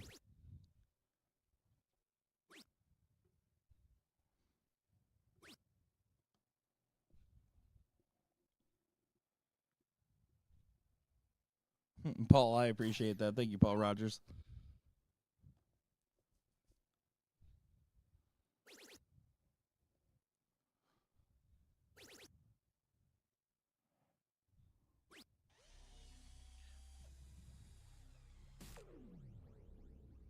Or just having a laugh about it now.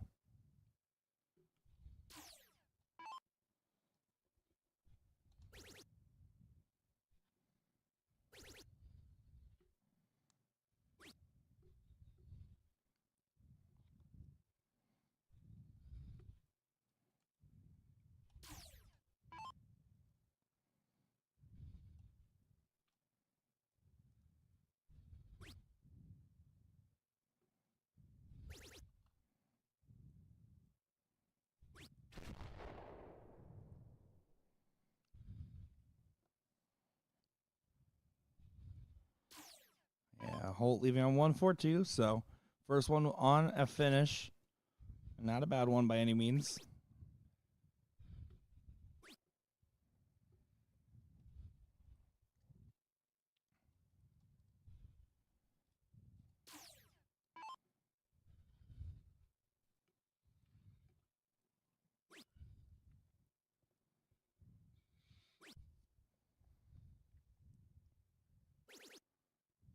And Bob also on a finish as well.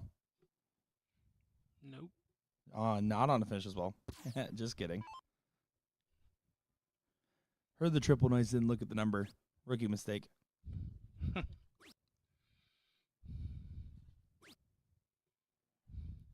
it doesn't look like it's going to matter. It's Dustin and Bob way ahead in this leg. Yeah, I'm going to have to agree with you on that one.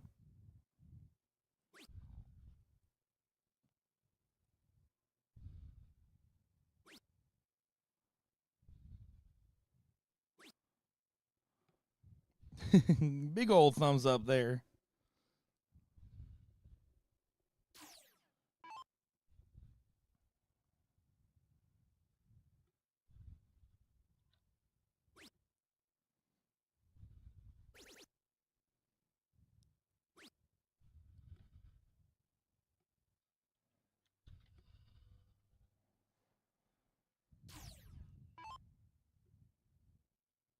So now 159.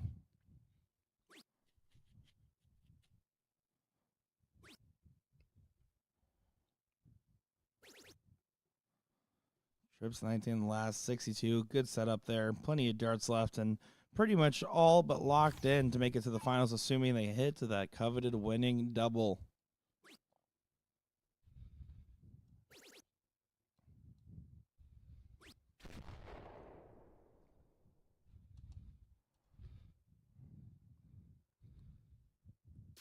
82. Does he go bull first? He does. Double 16. Gets it done in 2. And Dustin Holt, Bob McCoy on to the finals as they book their ticket there. And congratulations to the gentlemen as they did a good run. And unfortunately for Jesse and Steve, they'll have to fight their way back on the losers side of the bracket there. Coming up next in our bullpen on our stream board, we're going to be having a good one here as it's going to be the ladies' queen seats going on the stream here. So we're going to be back in just a moment's time, guys. So we'll get everything set up for you. Be watching the action here as you can see Bob still kind of a little bit frustrated with his form, decided to get some extra darts in. But we're going to be getting the action over to you guys in just a moment's time. In the meantime, we're actually going to take a look over at our other board over here at board 28 while the ladies are getting over to the bullpen. So that way we can get a good look at that match there. So I'm Nick Teixeira, joined by DJ Sayer for this. We'll be back in just a moment, guys, with the queen seat for the ladies. Don't go far, guys.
All right, we've got the ladies queen seed.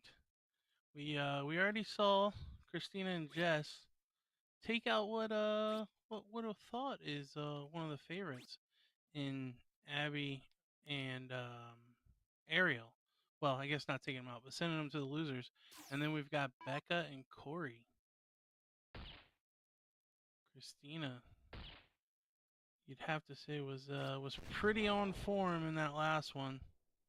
She looks to be here as well, averaging 36.5 a turn or a dart, excuse me.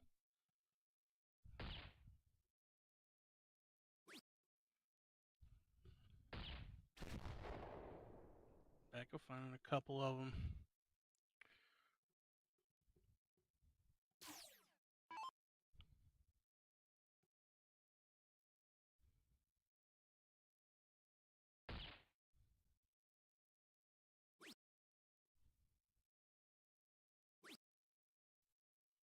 Good look there from Jess.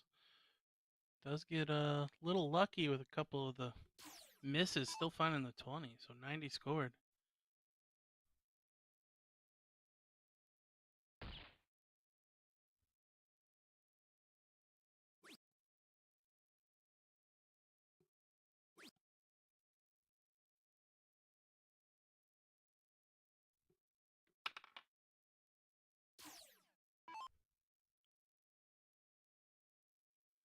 Christina for 82.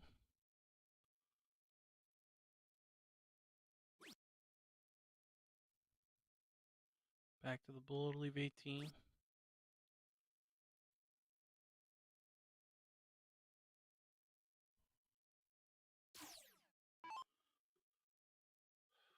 So Becca is frozen. Christina and Jess combined for 179, which is less than the 198 of Corey.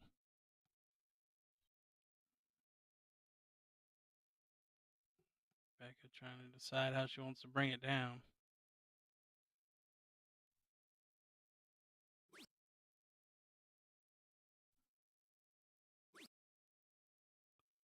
Just leaves double 18.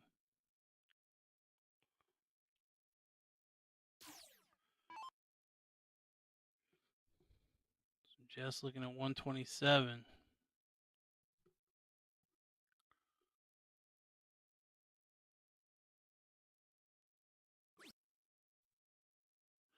Elected to start on the 19s. I don't love that route.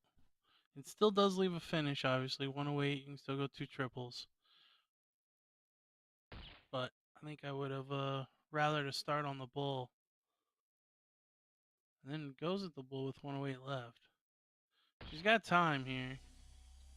So she sets up 8. Still a good shot.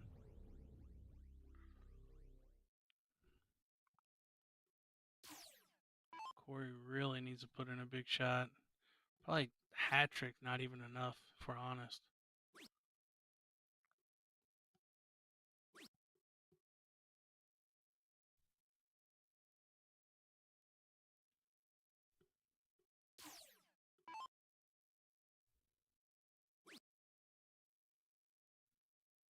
The bull for Christina. Not going to happen. Becca's still frozen. Christina still just should be setting this up.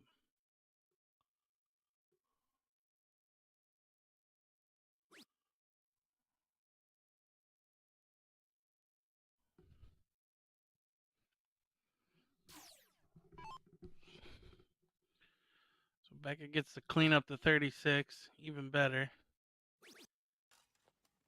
Oh, that is a mistake. So if you break the freeze rule, you lose the leg. So Becca, I don't think it mattered much, but she essentially gave Christina and Jess the leg there. I mean, with Corey back at 150 something, pretty unlikely, and Jess was coming up looking at 8, so hopefully that short-term memory kicks in and Becca can forget about that. I not real sure what she was going at down there, to be honest, with 34 left. Maybe the double 15 to leave the 4. I would think that would be the only shot she was going for. Is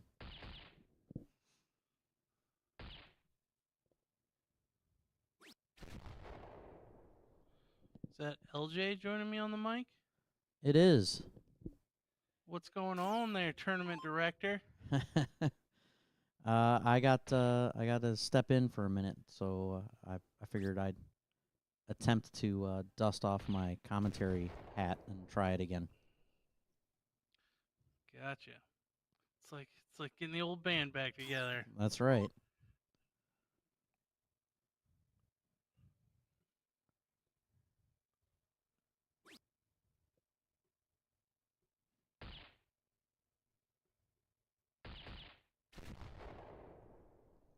Nice correction by Jess to pull out a low ton on that.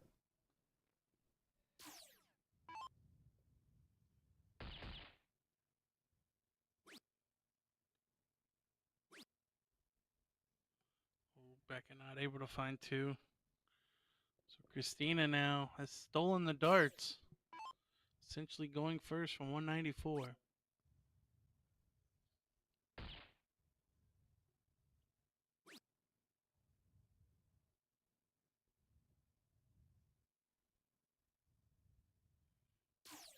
Corey found something on her last turn, finding a couple of bulls.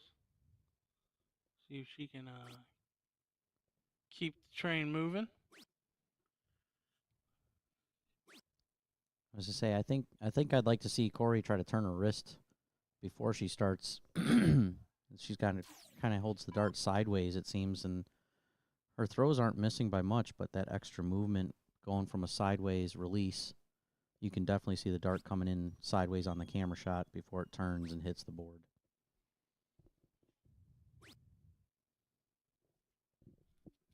I think she'd hit a lot more, at least more where she's at, because she's not missing by a lot, it seems.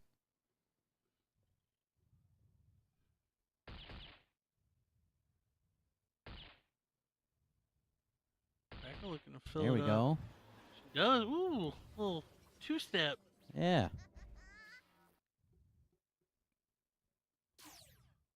Great hat trick there from Becca. Christina could still take out 127 though for the match. Well, still on. Couple of triple 20s. Oh, just a little low. I say these ladies been throwing a lot of good darts all weekend long. You can tell the might be getting a little bit of arm fatigue going.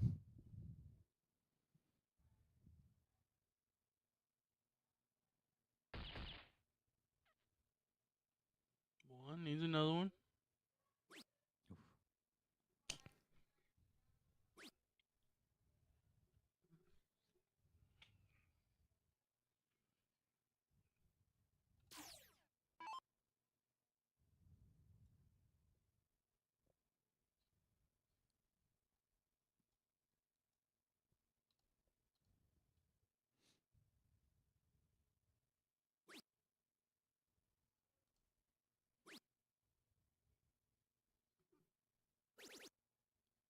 Oof.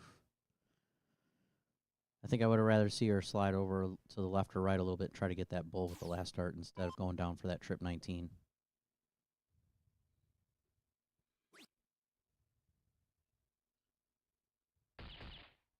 Big shot. Becca, 2 darts 56 to tie us up at one apiece. Nice Send little us into a decider. It's a nice little recovery from accidentally breaking the freeze roll that last one. Yeah, again, I don't think it mattered much. I think that leg was already lost, if we're honest.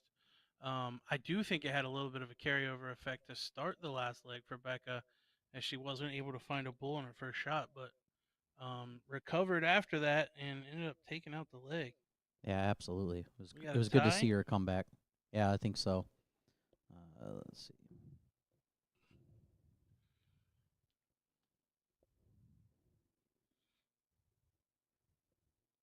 Yeah, first two tied.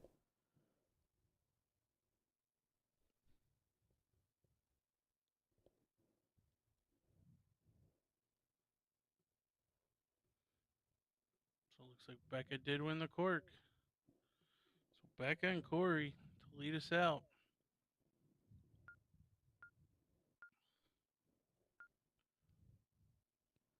the fourth place match of this event underway. We got Abby and Ariel against Bare Minimum. So loser of this will take on the winner of that.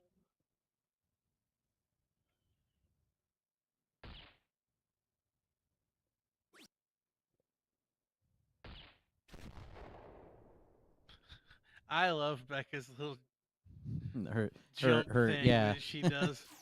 The celebration walk as she goes to get the darts.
So Becca and Corey both starting out with a low ton.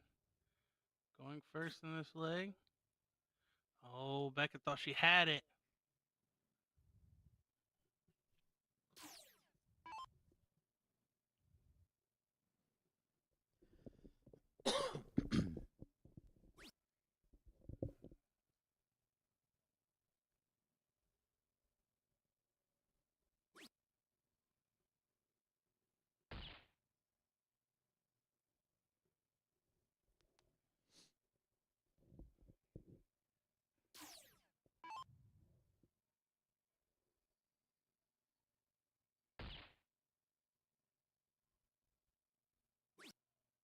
So Corey really struggled in that first leg, having Becca frozen, but since then, she's found one or two bulls about every round. Yeah, it's like maybe stepping away and taking a breath and recouping, because now it's not that bad at all.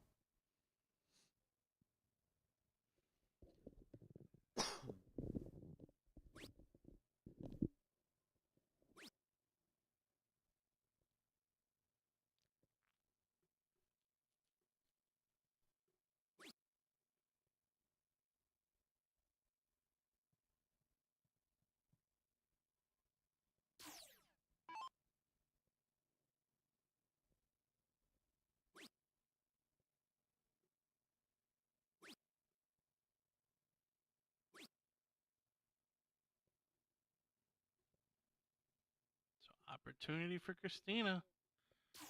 Put in a big shot here. She could get a shot at the out on her next visit.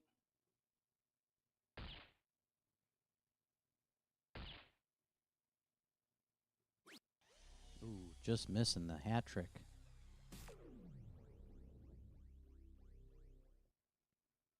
Still a pretty good leave, though. Can Corey stay hot?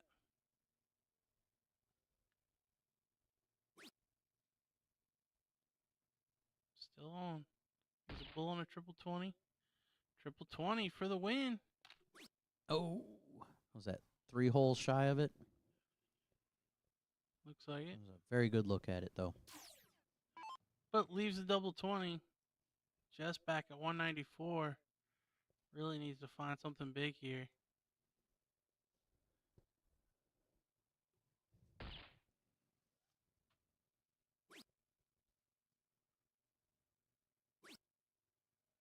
Oh, unlucky with the third.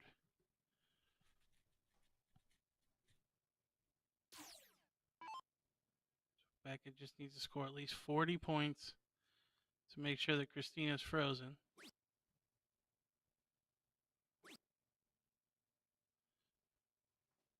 So you got 32 on the board, left side. Well, she went for the bull. I think the triple 14 would have been the right shot there. Just to ensure that freeze. She almost hit like the single 2, single 3 area.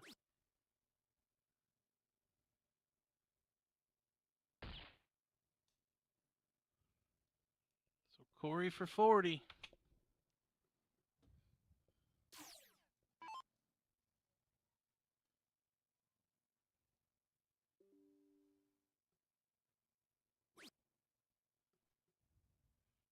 Triple 13.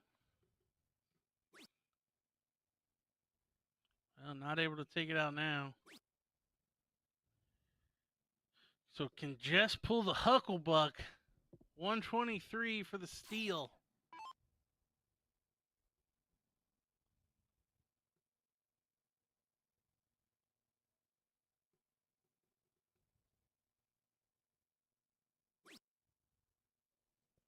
Still on?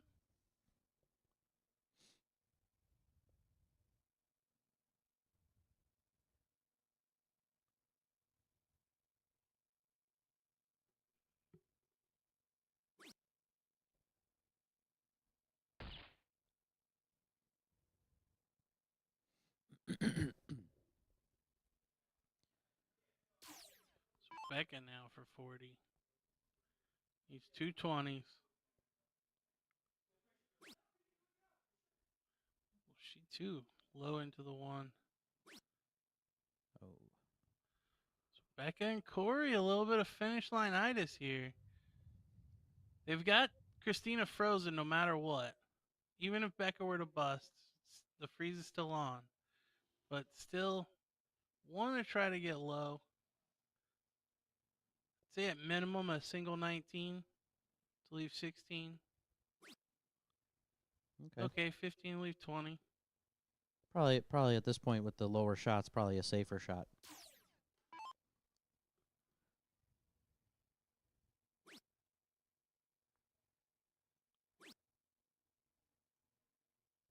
Christina going to leave 1.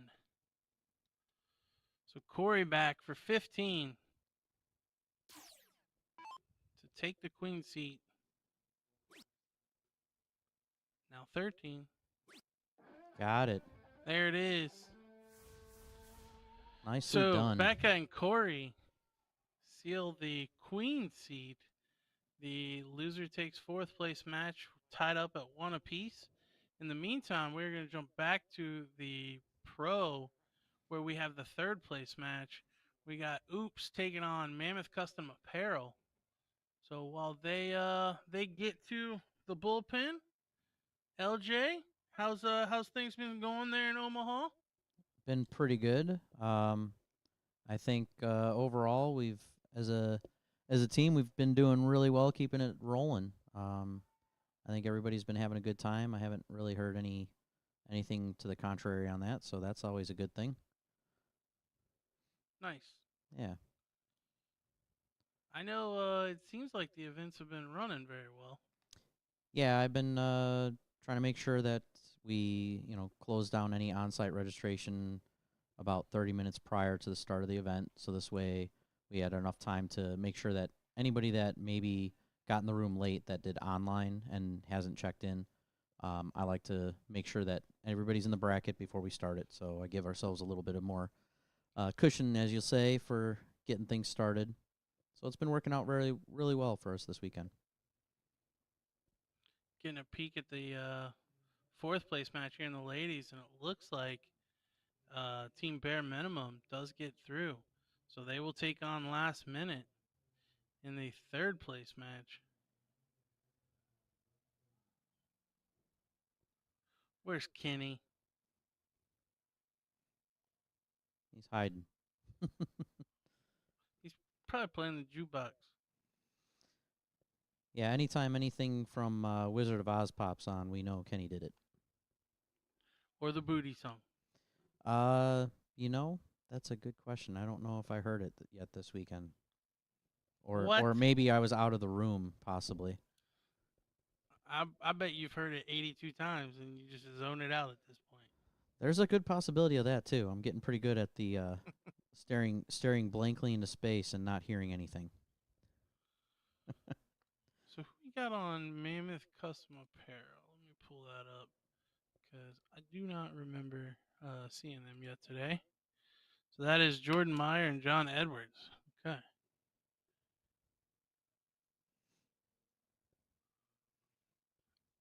So what you got left? Mixed doubles?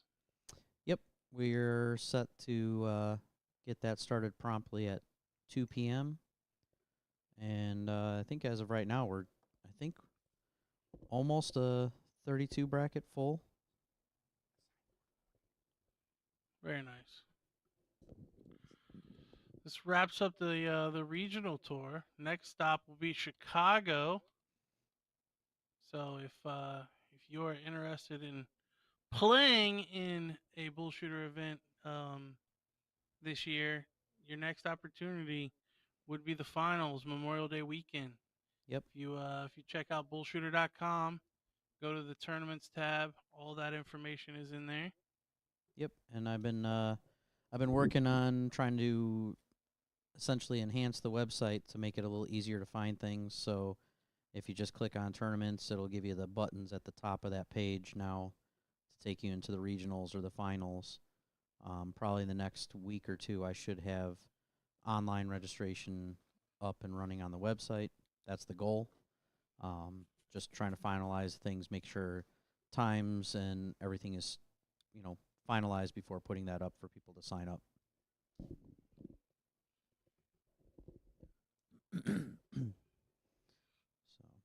So it's all been good, all good, and looks like Nick is back. So I thank you for letting me join the crowd here and be on the mic for a little bit.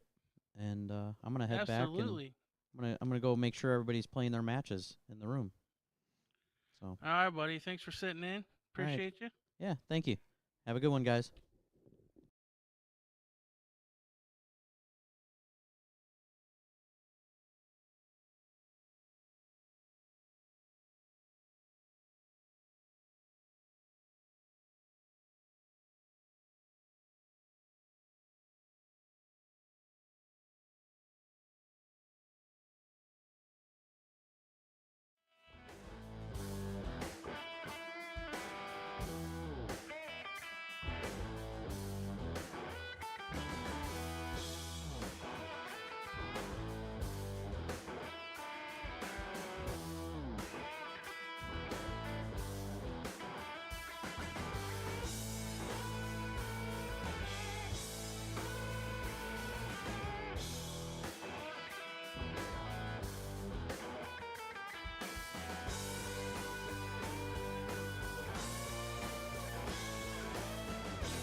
Well, here we go, everybody. I am back in the booth. I couldn't fire me forever.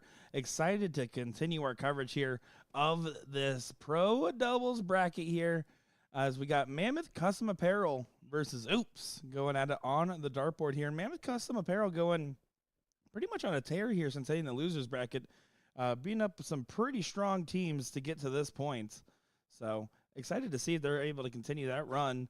And what's going to be in store for us as they beat out Tyler and Austin. They beat out Ram Guevara's team, the Offen Church team, Sugar Shane's team. So they beat out some good teams to get here, and excited to see what they have in store for us. On the other end, Oops, a team that we've seen plenty of times, has shown some moments of brilliance. Well, and Oops, the team that put this team in the losers bracket. Oh, I didn't even catch that. There you go. Yeah, round one, 3-1 win for Oops.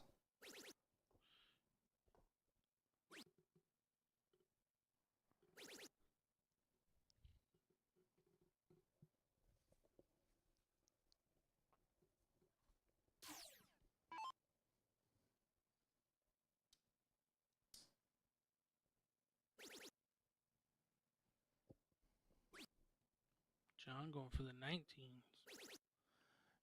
Switching it up. Switching it up indeed.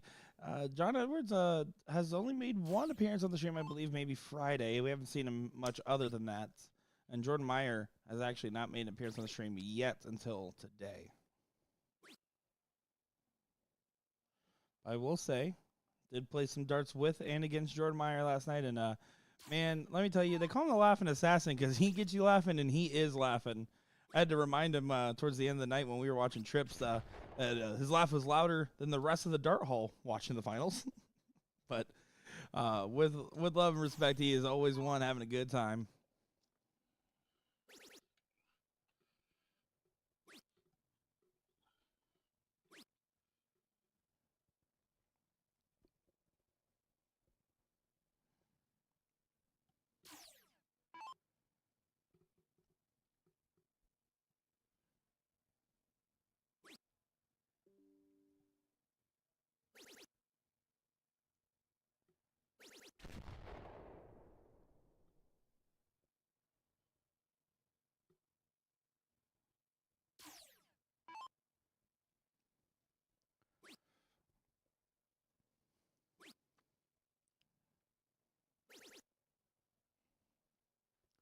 I just got a Facebook notification for my memories from 7 years ago.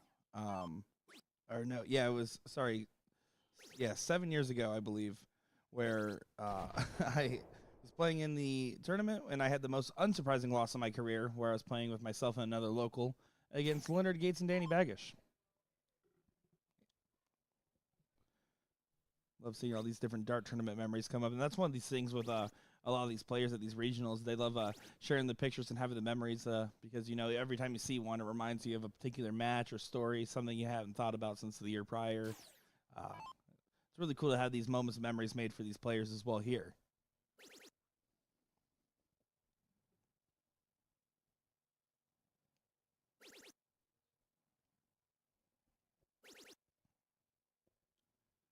Oh, John just missing left with a couple of them. Scores 99. So Jesse could still be the first to a finish. It's not going to happen now.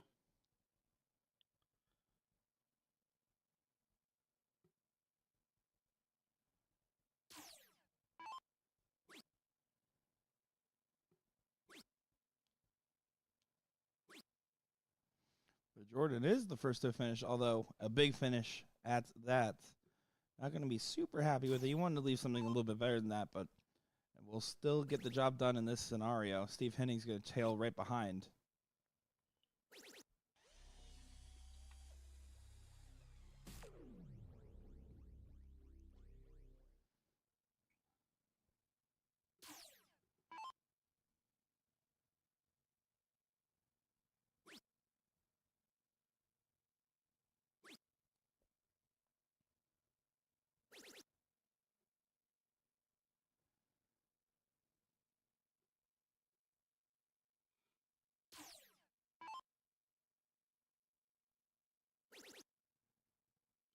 Jesse going for the 180. I was curious if he actually would. 180 would have froze.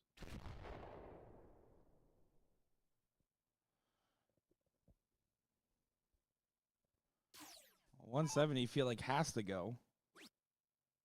Won't be able to. Giving Steve a good opportunity at this 98 here to clean it up real tight. Big shot there from Jordan Meyer. Big fist pump.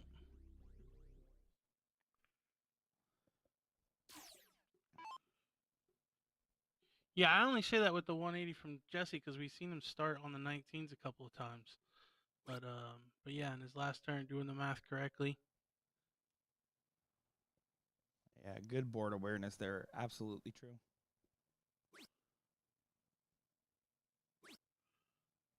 Oh, and a slack visit from Steve leaves the door open. So John could take this out or freeze.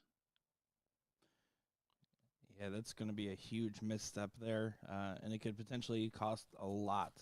Edwards just making sure and taking that extra moment to talk with the partner, knowing that math is right, and executing well here, ideally. Yeah, I think the route is changed. If he's typically a 418s for 72 to leave 40 guy, I think you change it to this route because 420s, you guarantee the freeze.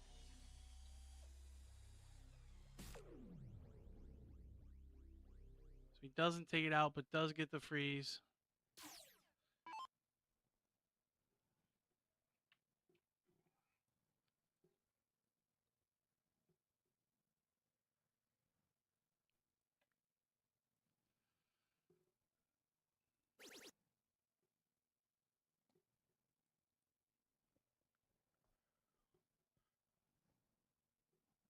Now Meyer, 36.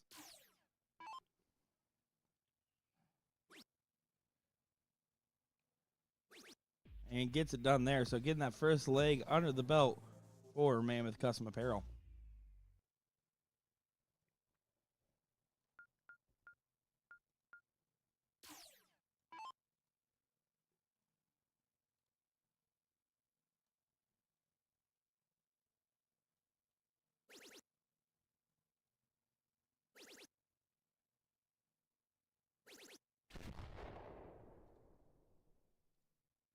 Good shot there for Jesse. 135 to get things going. Looks like after this match, we will have our ladies' finals. We've got the Queen seat holders, Becca and Corey, taking on Bare Minimum. So Bare Minimum coming through the losers bracket for quite a few matches. But we will go to that and then circle back to a final of our pro.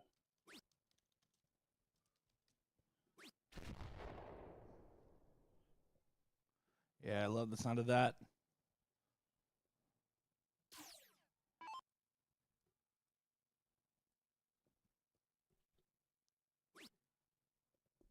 Yeah, things have been absolutely cruising. I heard you and Larry there at the tail end talking about how things have been running, and it also helps. Not only does Larry been doing a great job with the tournament directing, and the staff's been doing well with it, but also I think the big difference too is the players and being more comfortable using the BullShooter app and paying more attention to notifications. Something where in the previous tour they didn't have to worry about because it was a paper system instead. So.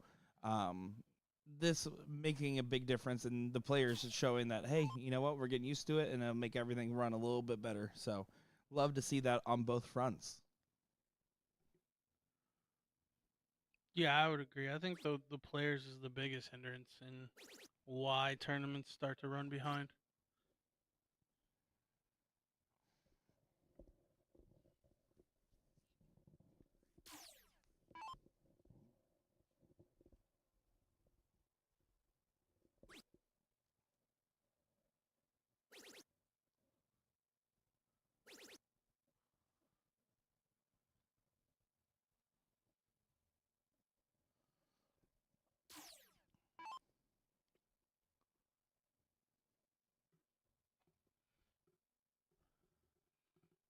Here we go. John Edwards going to try to just keep running off here. Seems to be finding his form right now. Another 140 there would be just fine to keep him out in front of the pack and puts pressure on Jesse to leave himself a finish now.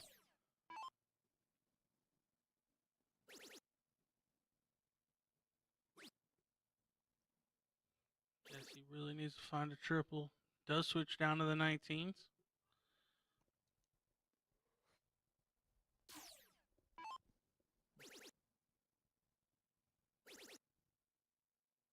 Jordan going for the 171 to leave the 140. Great shot there from him. Yeah, amazing board management there, being aware of the scenario and taking advantage of the shot there. And you can see John just kind of having a big laugh there in the back.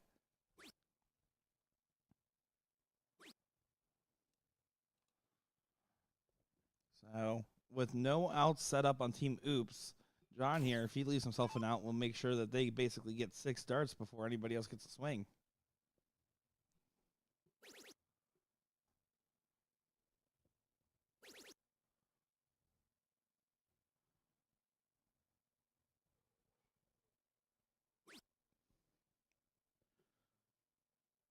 Does have an off round there.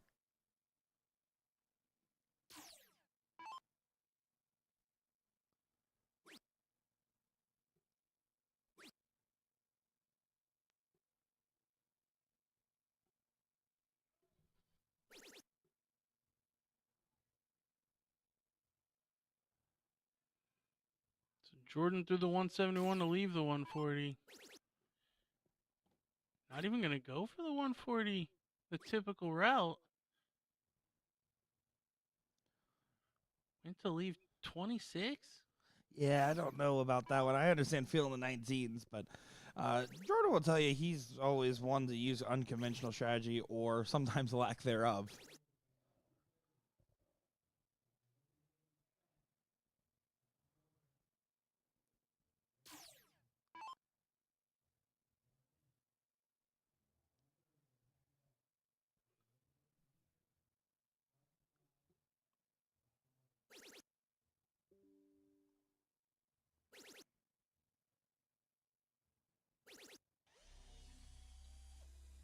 Good shot there by John, setting up 36. Jesse is frozen. Not going to get a shot at 136.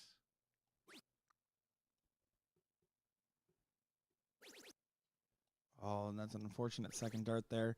Does clean up down to 50, but now 48 the shot for Jordan Meyer here.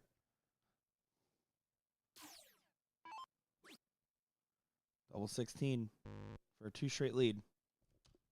Or, excuse me, for a 2 straight win. As we are on the loser side of the bracket. Side. Wow. Yep, so that does it. So Jordan and John move into the finals of the Pro Doubles, where they will take on Dustin and Bob. But in the meantime, we're going to get our ladies final. We've got Becca and Corey taking on Bare Minimum. So don't go anywhere. We'll get those ladies in the bullpen and come at you with that final.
Well, it must be my first day on the job, as I was not ready for how quick these ladies were ready to get things going here. So my apologies, folks. But here we go. Time for the ladies on the stream here. Excited to see this one. I'm Nick Teixeira, joined by DJ Sayer.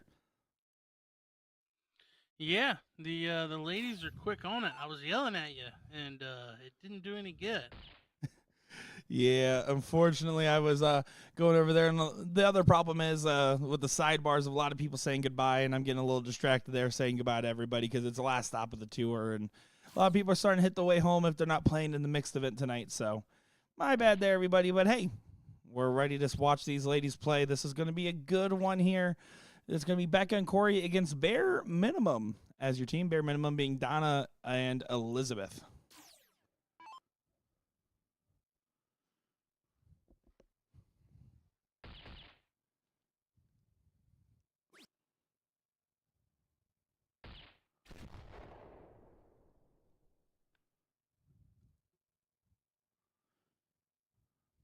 Corey's going to try to get herself down to an outrange.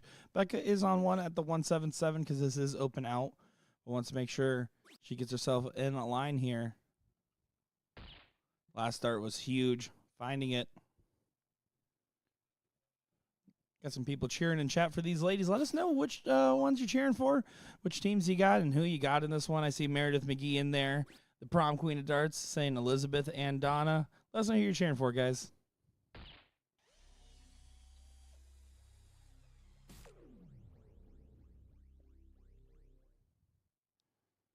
Good shot there. Elizabeth getting a big one in. 177 was a finish, but Becca electing not to shoot at it. Oh, and she's going to come away empty-handed on the bull, only scoring 26.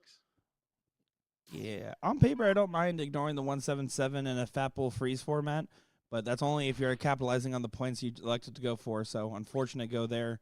And Donna here, bullseye, gets it there. Leg number one for Bare Minimum. Yeah, drills it for a clean 9-dart leg.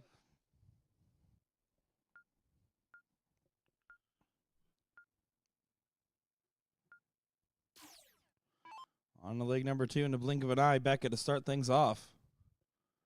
Definitely was surprised to see the Abby and Ariel team lose out. I know that they were a little off form on the stream, but they ended up actually taking fourth place there. And last minute team that we saw that beat them, losing out in the third place area. So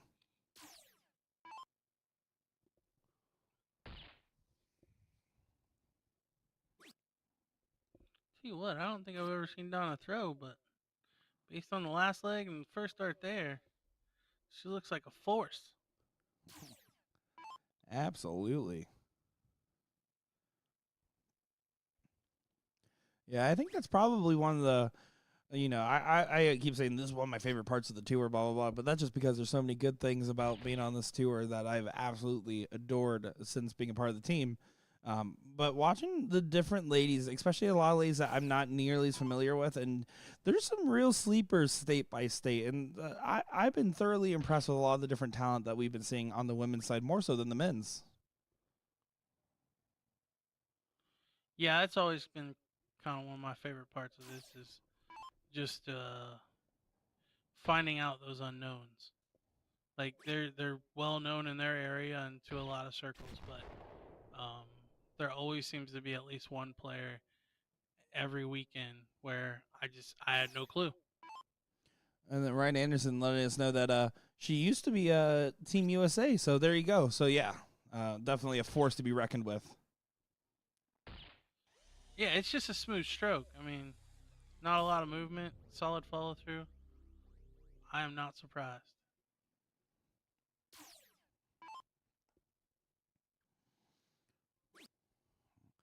Corey's still kind of struggling just a tad.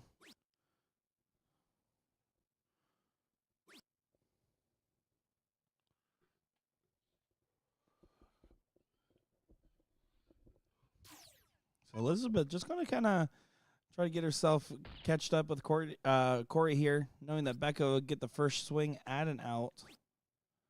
Yeah, wasn't able to freeze, so Becca's going to get the first swing, but also in a position where Donna can't be frozen. Becca take out 78, tie us up at 1 leg apiece. Double 20.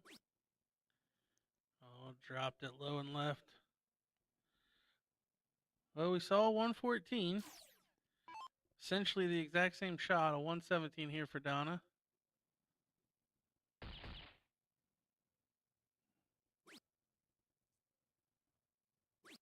Oh, and that one got away for her, but she looks good. Snatched the third one. Woo! Woo! She wanted that one. But Corey really needs to put in a solid shot here to avoid the freeze.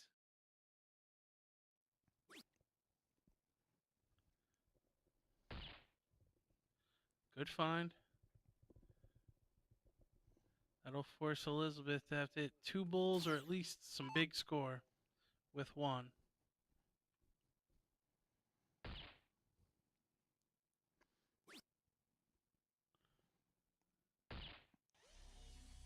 She does enough.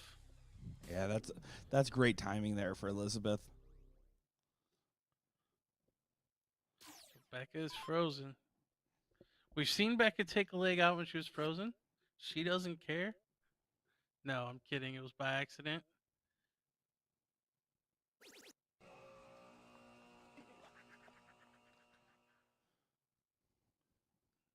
Donna now 42. All she needs here, go right at the trip 14. Hits it. Dead center. That's a well thrown dart there. So bare minimum wins 2 there and now resets it to another best of 3.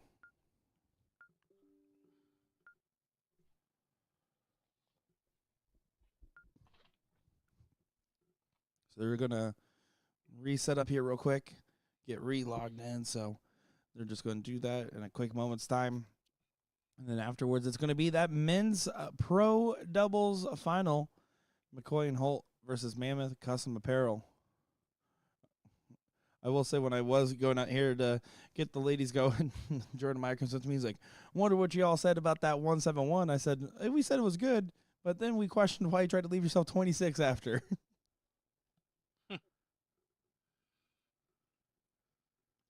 They're feeling good. I know John Edwards was talking about how his nephew was sitting there and he wanted to really prove to him where he said along the lines of this is where boys become men before that match started, and was the extra motivator having the family member nearby that he wanted to show what he could do. So I can completely understand that. Well, it's really showing if you win the next one. Well, if you pull the double dip. Qualify for the ESPN Invitational. Then you can look at the nephew and say that you, I guess, evolved from a boy to a man. I like the use of evolve there. Yeah, well, in either case, I think even with the Sunday turnout being significantly lower from the Friday pro turnout, to get to a finals appearance regardless in any of these brackets is still quite the feat. Yeah, it's definitely not easy. I mean, the format still makes it a little difficult with loser starts and everything to be consistent. So, yeah, definitely an accomplishment, but the finish line for all of these players in the men's or in the pro doubles has to be the ESPN Invitational. Yeah, well, I'm sure they're taking in some black licorice flavored aiming fluid at the moment to see if it helps. Is that on special in Omaha? Yeah, according to them, it is. I would have thought that whiskey would be because corn makes whiskey. You guys are in Nebraska, the corn state. That is true.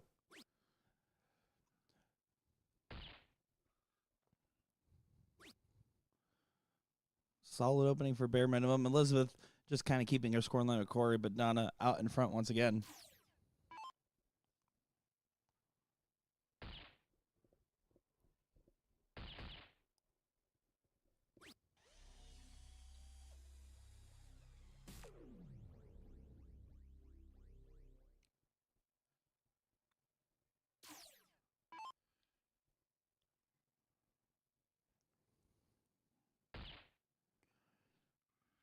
For all of you women's college basketball or just college basketball in general. Caitlin Clark has officially passed Pete Maravich, and she did it against the Ohio State women's team. So it'll be in history. There you go.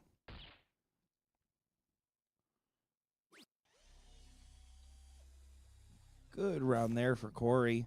Getting herself in front of Becca there. Both of them now on finishes and putting the pressure on Elizabeth to follow suit, knowing that she wants to, at the very least, make sure Donna will get a shot.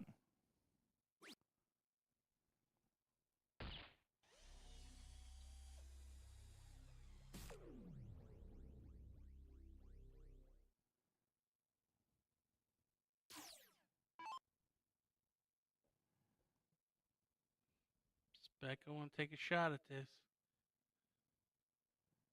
Gotta go with the triple 20.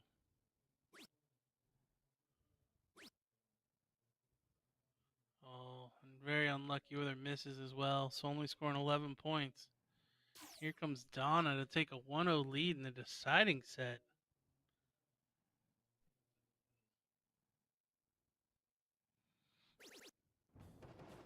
Trip to 12. I've been calling it the whole tour. I said trip to 12 for the fans the whole tour, and someone actually shot it. Yes, that's what I'm talking about, Donna. That's what we've been waiting for.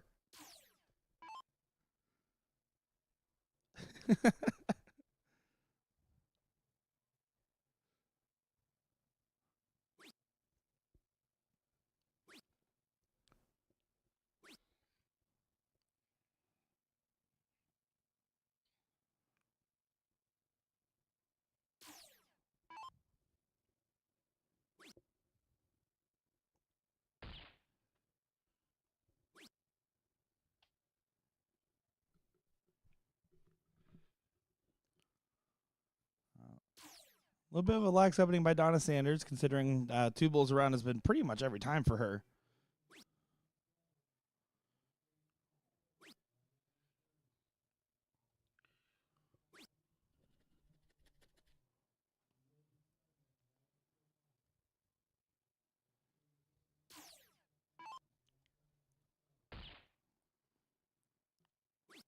Elizabeth here going to try to pick up the slack and does find two bulls there, only one in the pack to do so.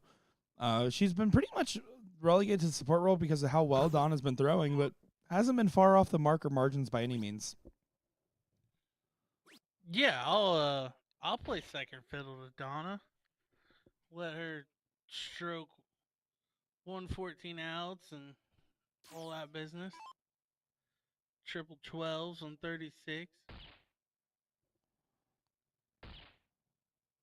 Here she comes. That time a hat trick. She wanted to keep averaging two bulls a go, I guess. Threw one, needed to hit three. That's impressive stuff from her.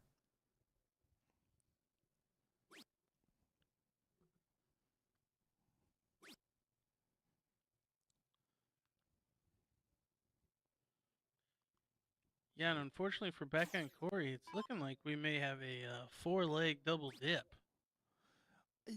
Something clicked for them that wasn't clicking earlier in the day.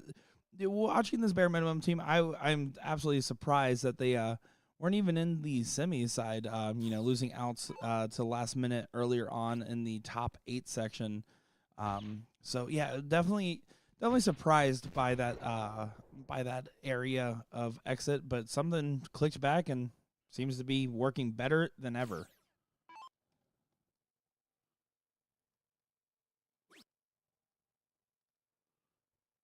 Triple 20?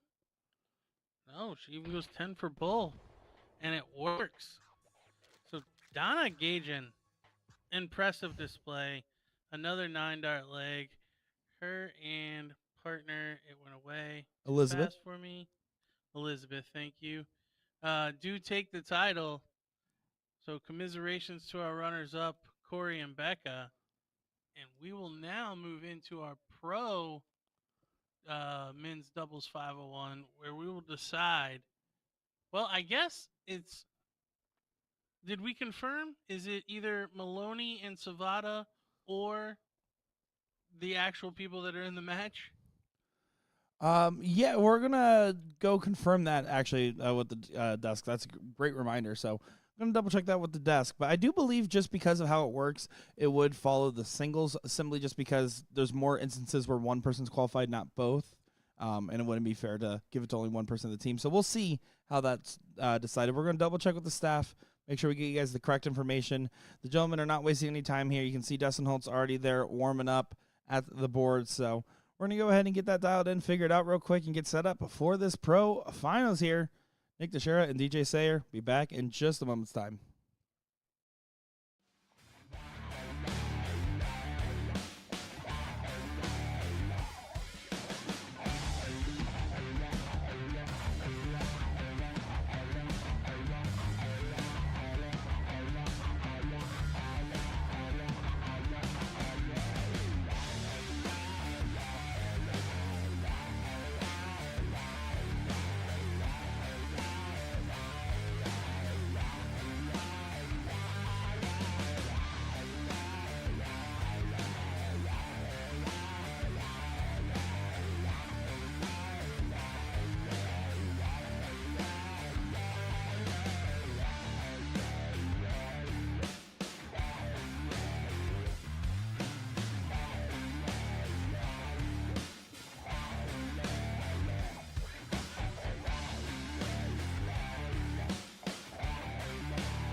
Alrighty, guys, here we go. It is time for the finals on the pro doubles side of things. I'm excited to see how this one plays out. We got Dustin and Bob versus Jordan and John here. This is going to be a great matchup to see who gets those spots into the ESPN shootout.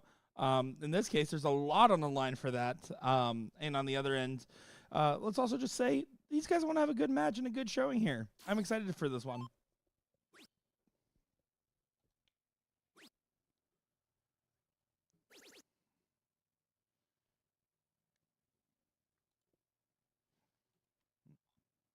Now, we did want to give you guys confirmation because we did went ahead and double check that our suspicions were correct with the tournament desk.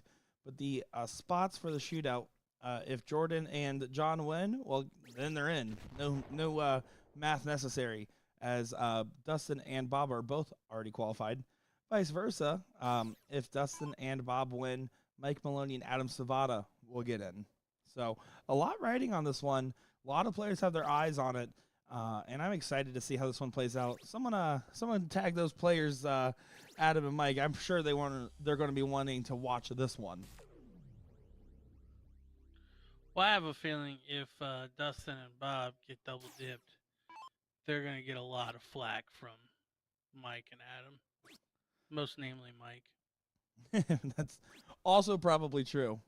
I wouldn't be surprised if Mike was already in their DMs.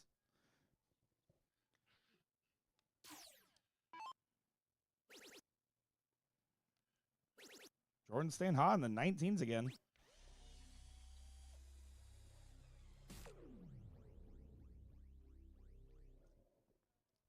Josh Stewart from the Lost Boys in the chat there. Welcome in, sir.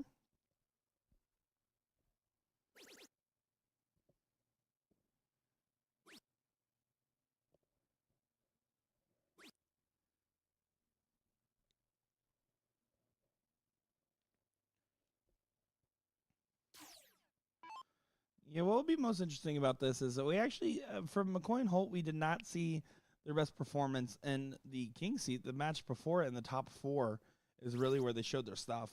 And I'm curious to see how much of that they'll be able to channel.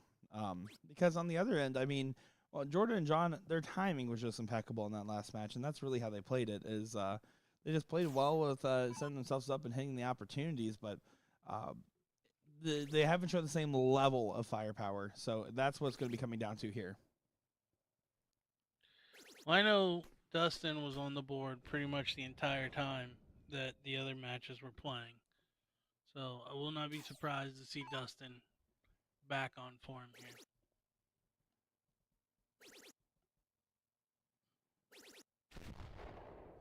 Jordan, first one at the outs, just rocking the 19s, leaving himself at 150.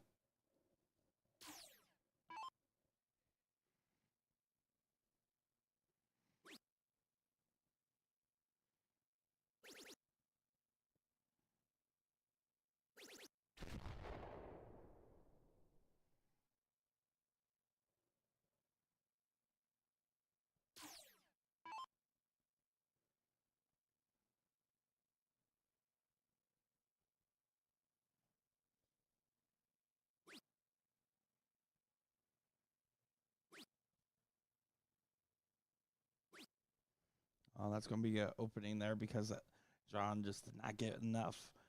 Dustin here, he's going to just try to bring it down real low and could potentially even freeze, which would be the main goal here. Needs to get below 85.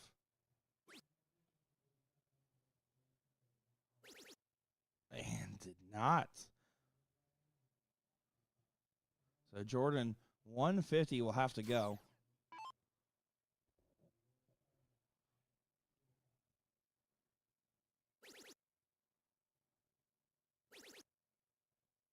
Gets a look.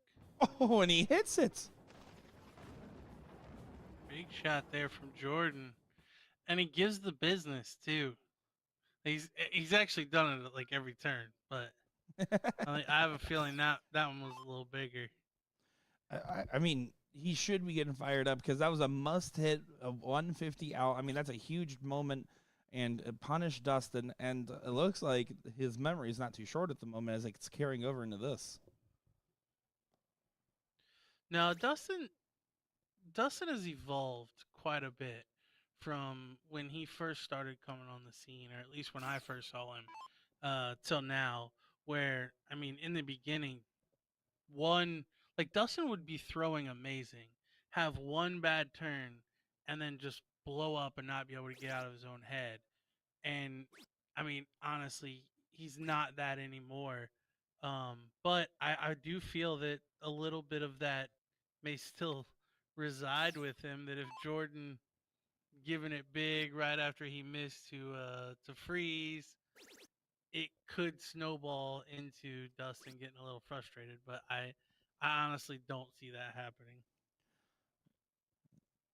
Yeah, only time will tell, and that's exactly what makes a big difference for a lot of these top level guys. Is can you just shake things off when you need to? Can you just let things go and let it ride?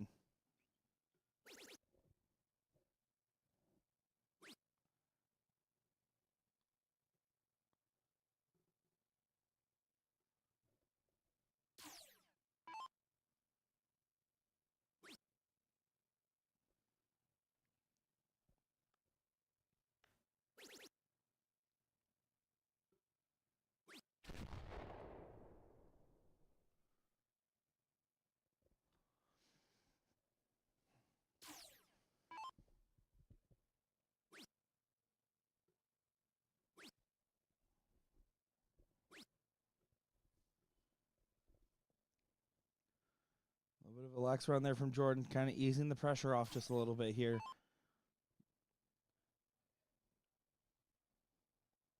It is so shocking the stark difference between the first match that we saw Bob and Dustin play on the feed compared to all of the others.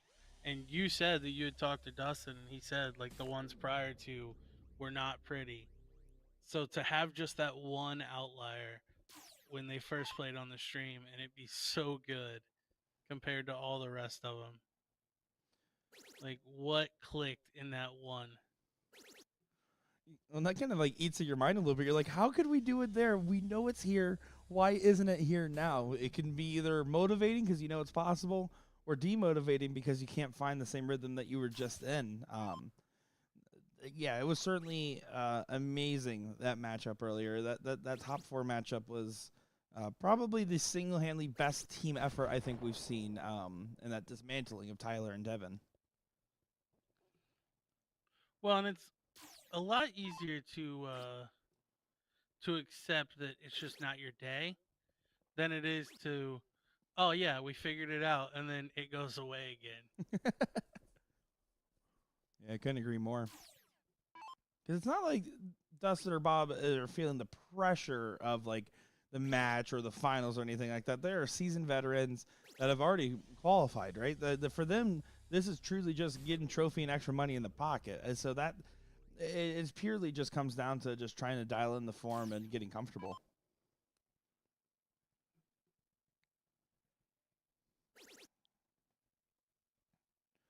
And so far, John and Jordan have been trying their best and to rise to the occasion, pretty much only fighting on the 19s versus the 20s. It's a very interesting dichotomy in this.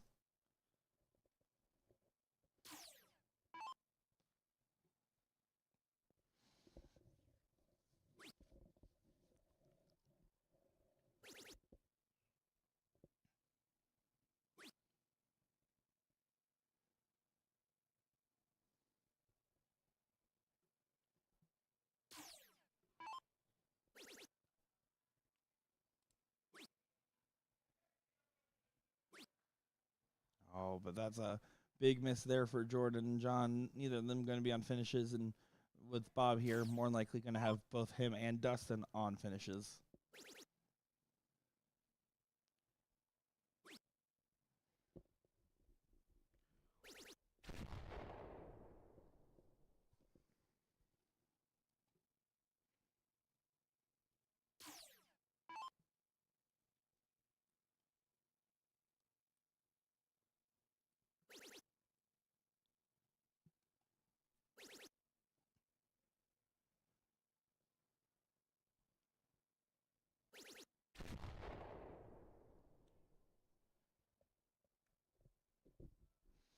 So 110 now is going to be the look.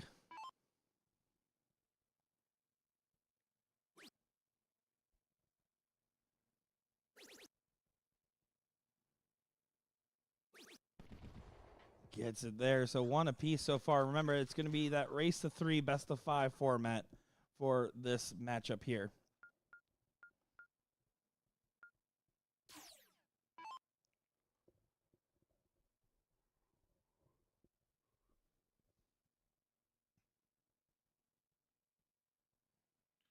Jordan's big 150 out in the first leg was able to earn he and John the right to go first now on the odd numbered legs. So we'll definitely want to keep that.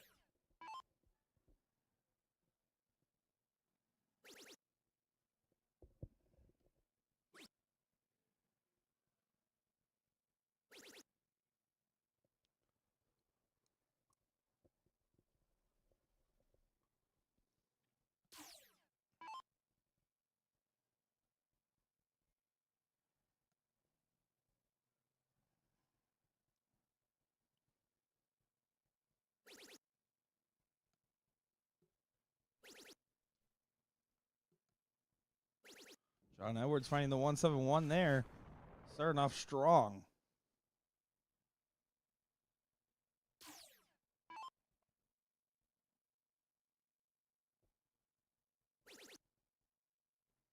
Bob's going to want to try to answer this.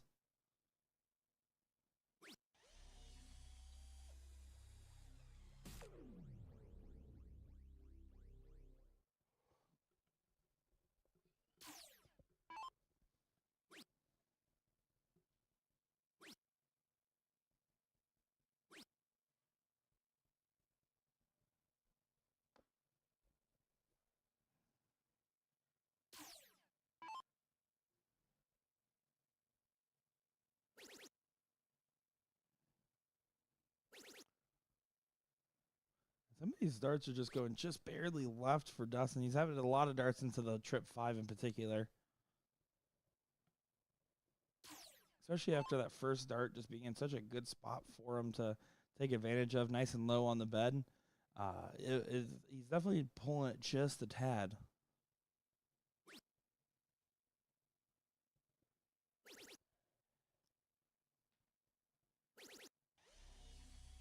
John Edwards continuing. John with 5 out of 6. Leading the way here in the third leg.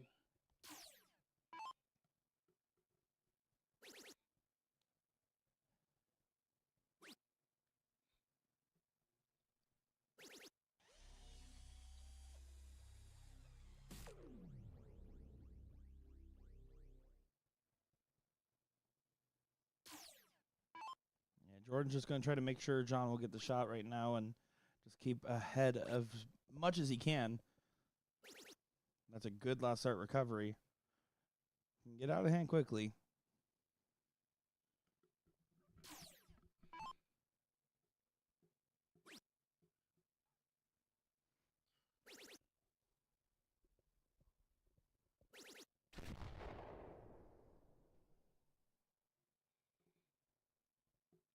Yeah, I would say the only saving grace for Jordan right now is the fact that he gets an extra 3 darts on on Bob. Fair enough. That's Otherwise, absolutely I would almost guarantee the freeze roll if he didn't get an extra turn.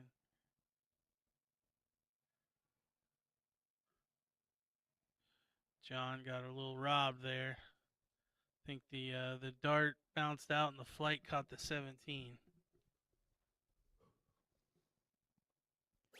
End up actually, if for the misregister there, at least left him in a spot where he can clean up pretty nicely there, leave himself down at 60. But yeah, definitely was robbed, would be the word I would use. As Dustin kind of throws up his hands back there.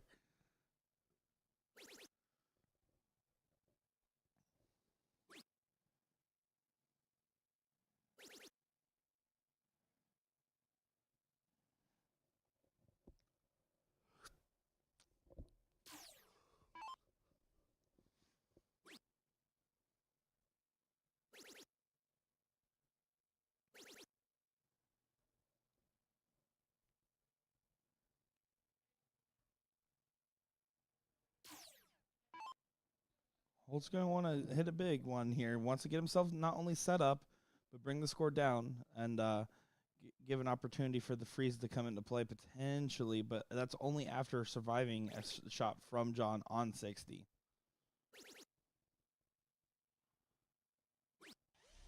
Oh, almost pulled off the freeze.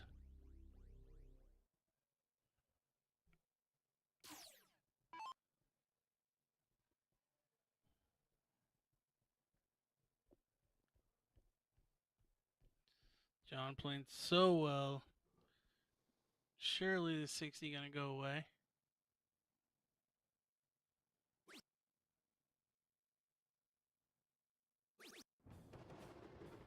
And he 2 darts it. So 2-1 advantage for John and Jordan. Definitely showing the stuff right now. First leg was really Jordan Meyer hit that big one, setting up there, and or that big 150 there, and there John Edwards kind of picking up the moment there and really running with the pack. That third dart's really upsetting Dustin there. Almost every single time that third dart, especially if he's finding the 20s, goes into the 5.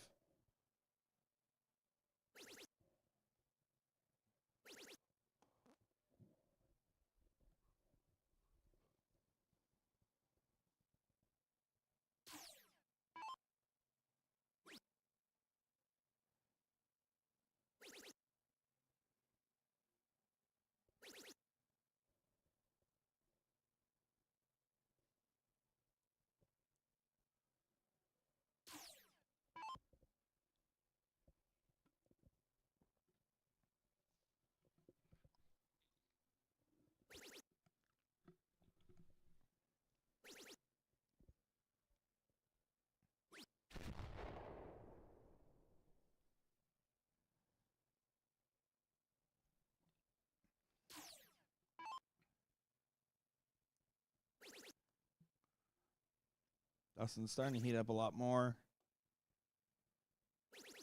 This time does not make the same mistake. Finding all 3 in that 20 bet and getting the 180 in there.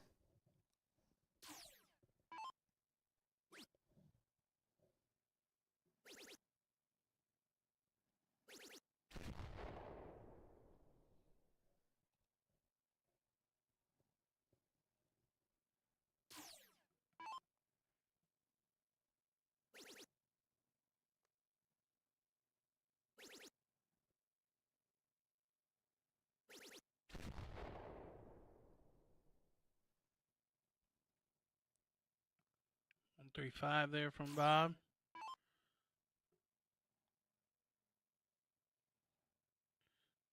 John playing hot.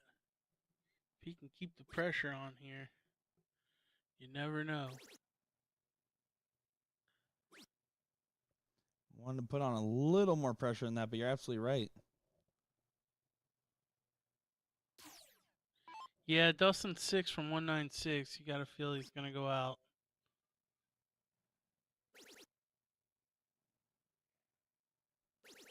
Such good stacking on those darts there. Really well thrown.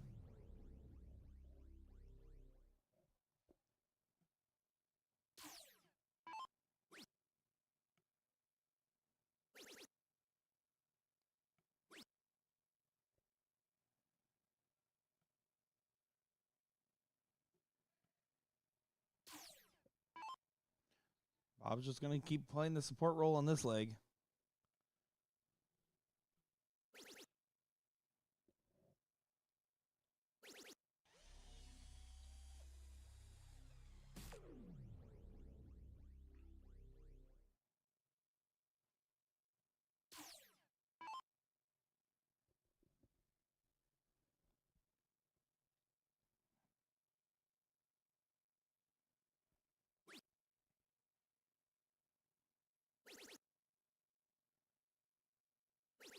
That's a huge shot from John Edwards.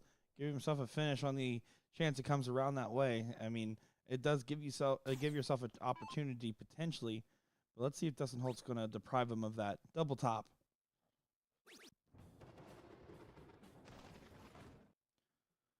Does do so there. So now it's going to be 2-2.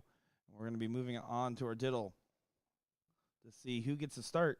And that start, I think, will basically be the biggest decider of it all.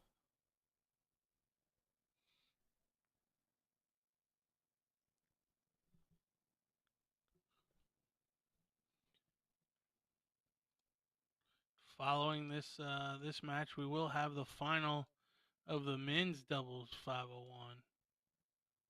So don't go anywhere. You can see John there. The bull kind of rotated a little bit once his dart got in there and went from a better position to actually more advantageous for Dustin's position.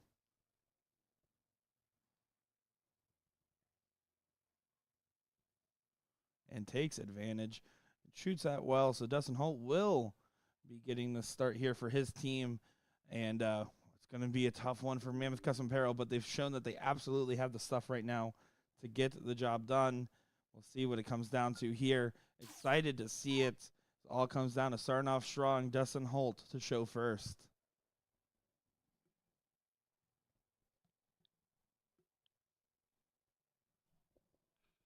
If you're Dustin and Bob, you definitely don't want to go to another set. I think Jordan and John showed that they've came to play.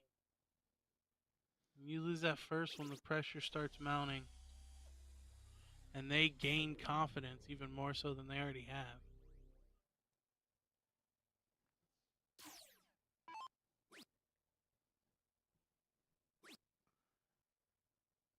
Jordan getting yelling at himself there, giving a big old come on because he knows how important these darts are. Does not follow the big start. Let's see if Bob's able to continue on with the onslaught of points that are going on. Oh, but maybe not. This is getting interesting. Needs to find something on this last start.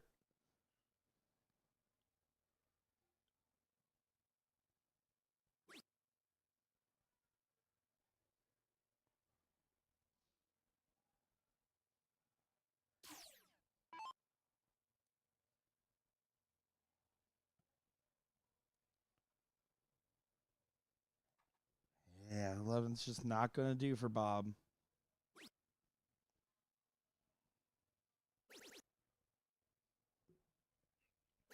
And once again, we're seeing basically these inverted A versus B type of scoreline here where Dustin and John are leading the pack, and you can see Bob and Jordan are a little bit behind.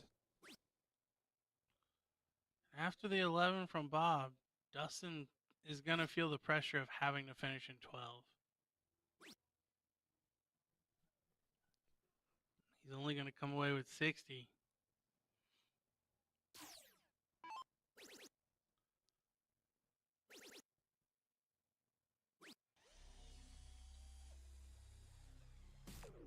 Jordan getting fiery there. Does correct from the 57, now bringing it up to 140 points scored on the second go. Bob's going to try to make up for it as well.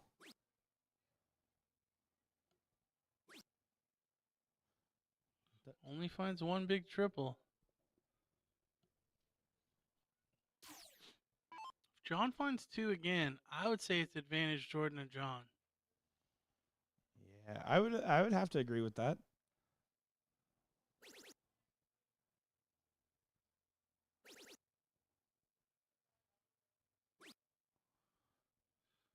Only 95. The math is going to be interesting.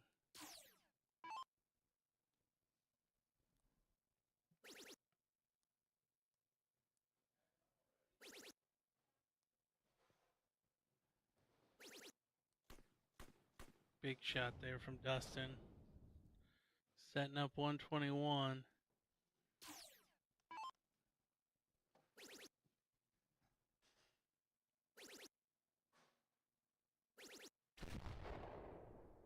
Jordan's not able to leave a finish. Does hit a 129. I mean, a good in pursuit shot, but Dustin putting a lot of pressure on this, and a lot of pressure right now on Bob to make sure this freeze doesn't happen.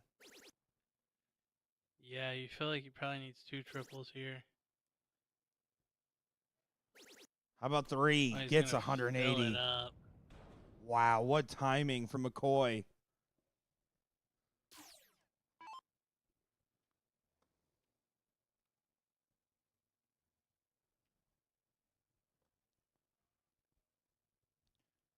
Edwards needs to leave a finish here.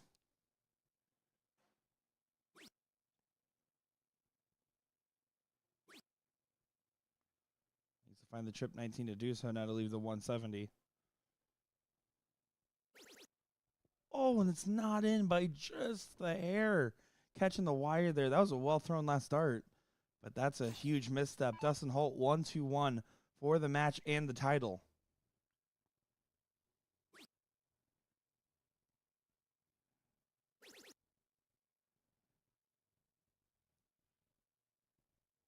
Trip 20 to leave 32 here. Not a bad spot to be in.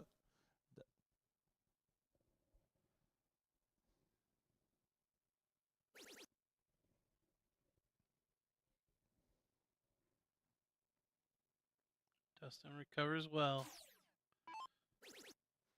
It's really the freeze rule, the only play for Jordan and John right here. As Jordan finds a 171. He does his part. Yeah, that's a brutal shot. Great shot from Jordan. Now he's basically said, partner, all you have to do is match whatever Bob does here.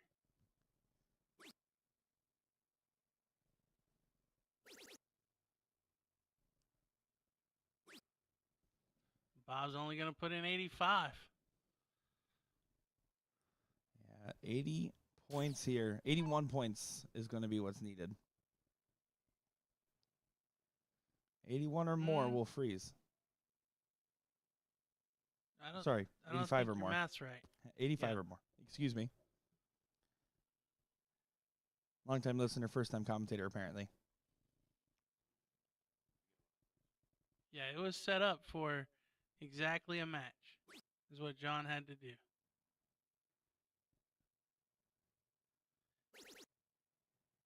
Well, he needs a big triple. Oh, and he snatches a triple 19 third dart. You can see Dustin laughing back there. And Bob's really disheveled at the moment. Yeah, I think we're seeing fatigue more than anything. I think this is Sunday darts at its best from Bob. So Jordan for double two to send us to another set. Hits it almost into the double 17. We're going to get another one. It's not over.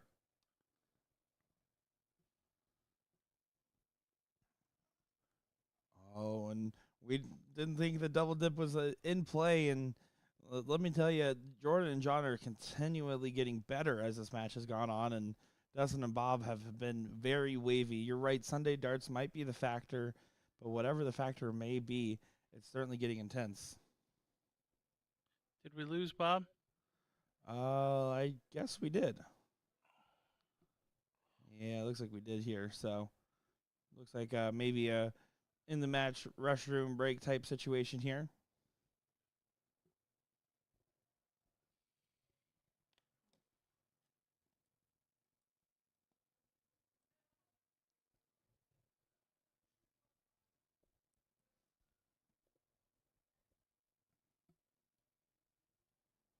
I see Jordan back there and Dustin there as well. So, yeah, Bob will be back in just a moment, I hope.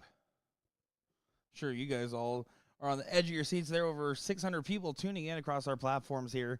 Thank you all for watching this one. And again, I do want to say one more time while we have a little bit of dead air here for a second is massively appreciate everyone's being understanding and patient with the fact that the computer just wasn't up and running yesterday. And we had to cancel out the commentary for the day, because now it's back and better than ever, and thankfully going off without a hitch. So we were able to get that all dialed in, and your patience, appreciate all the support as well and the kind words. So thank you all for tuning in.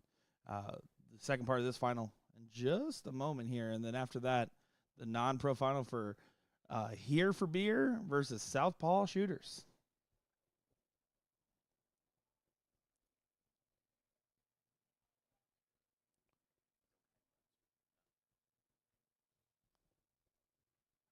All right, looks like they're back. Some handshakes happening.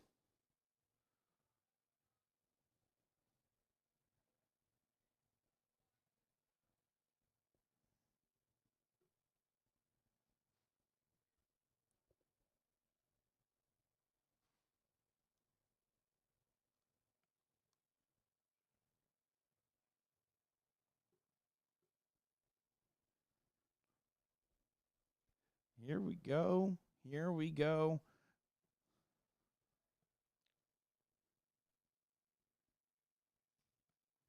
Just after another couple darts, it looks like.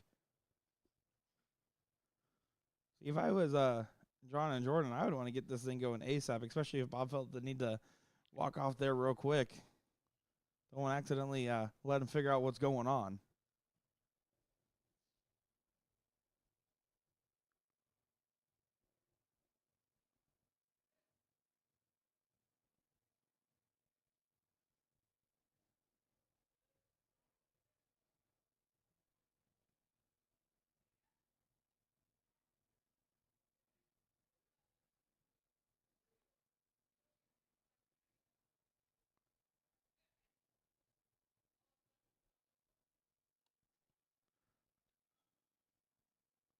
Oh, maybe we're almost ready.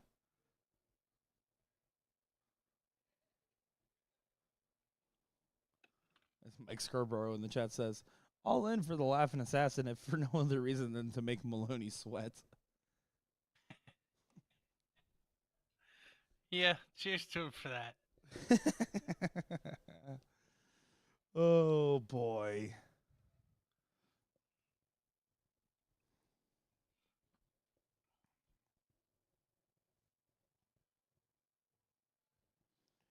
Yeah, I don't know why they're taking so many warm-up darts here. Like I said, if I was Jordan and John, I would be encouraging the match to get going as fast as possible.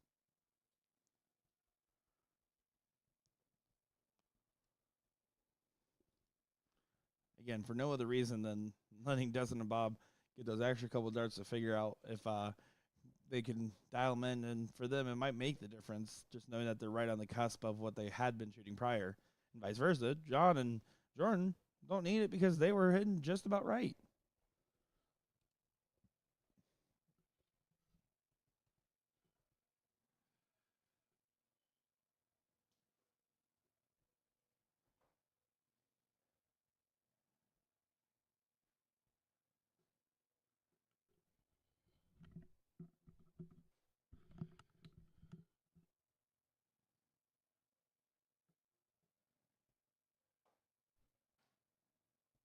Man, you would have thought these guys just played 58 legs. All right, I think they're getting into the mix here now. Famous last words? Here we go.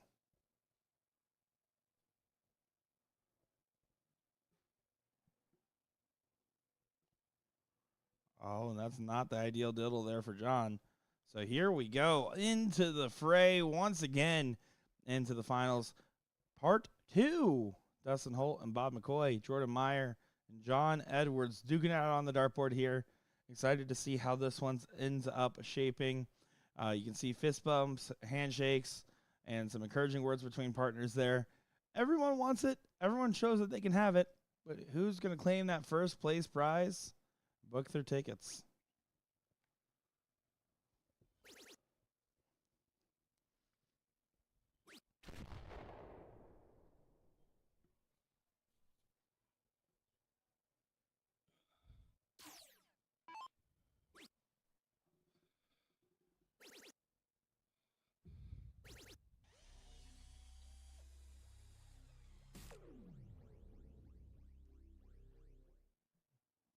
And that's a good shot there from Jordan Meyer to follow up Dustin Holt. Bob McCoy, hat off. I don't know if that's a good thing or a bad thing. Seems like a good thing so far. Yeah, it probably should have happened one leg earlier.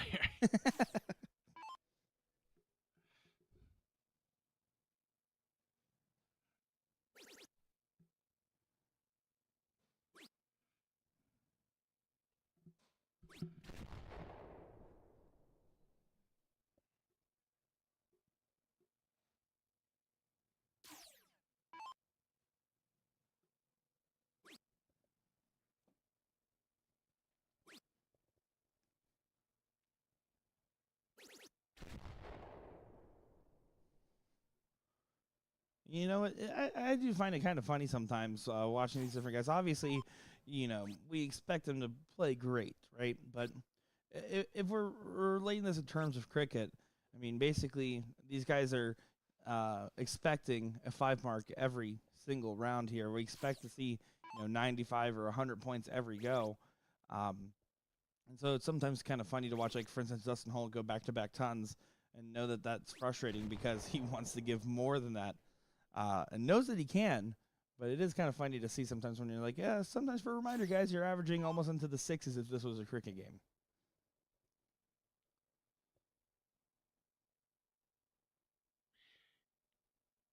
Yeah, I mean, I don't know Dustin's average when it comes to cricket, but I would assume it's above a 5. I would agree. And when you take into account the fact that he throws it numbers that are closed and he trips for 2 marks or 1 mark, stuff like that, I would say that if you're consistently averaging above a 5, when it comes to just scoring power as far as throwing at triples like O1 is, you're probably expecting 6 plus easy, if not 6.5, 7 on average. So a 5 mark does kind of feel like a loss if you're Dustin. Oh, certainly agree, especially given the standards. But it's also sometimes the look of disgust almost looks like it's egregious, and that's the part where I find it funny. I gotcha.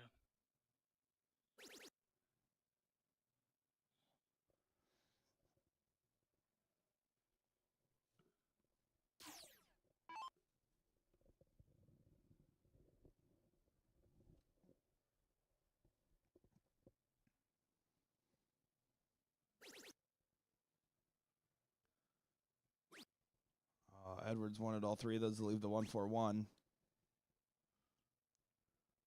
Robert already on the 1-4-1, so Dustin here just going to try to set up as well, put the pressure on, and look strong for the hole to throw.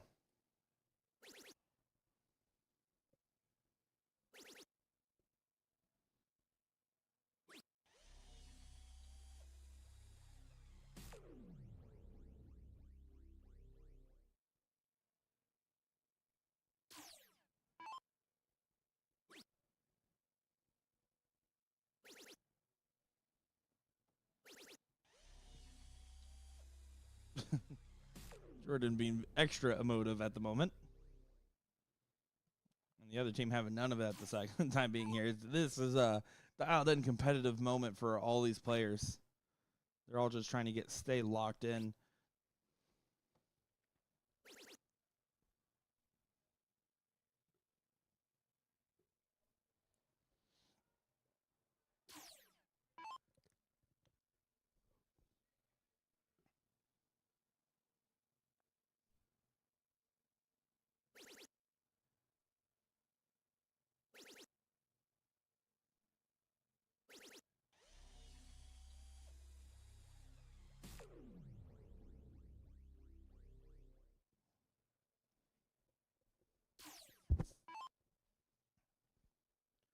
Well, 62 here is going to be a shot for Dustin Holt for leg number 1.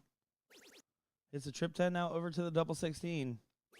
Nails it in 2. So you can see there getting the job done. Getting set up for this next leg here. Hold a throw to start things off. Let's see if the same can happen for Jordan and John.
little bit of an off run there from Bob.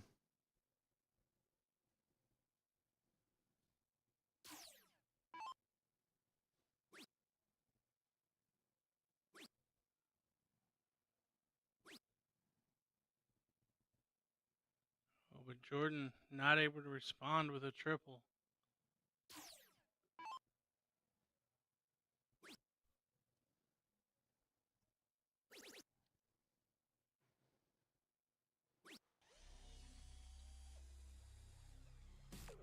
Dustin continuing to find his 5 marks on the 20s. Hitting those 100 points pretty consistently. And honestly, I think preferably to before, these consistent moments have been treating him fairly well, all things considered here.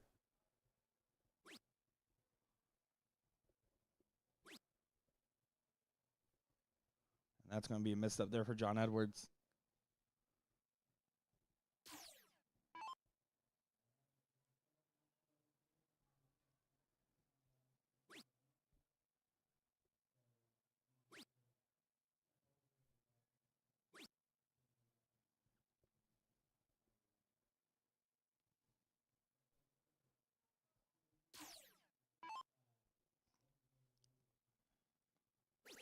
Hear the announcements on the speaker out there as the last event is just about to get underway out here.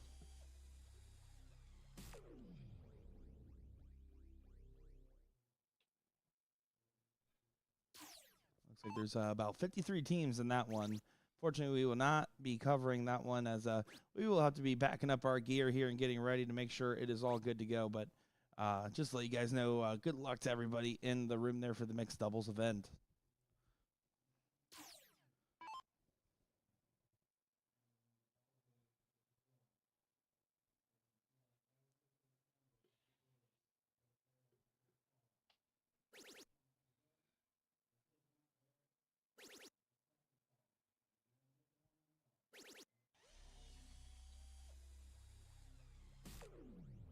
Another 2 triple turn there from John. So Bob way back at 399.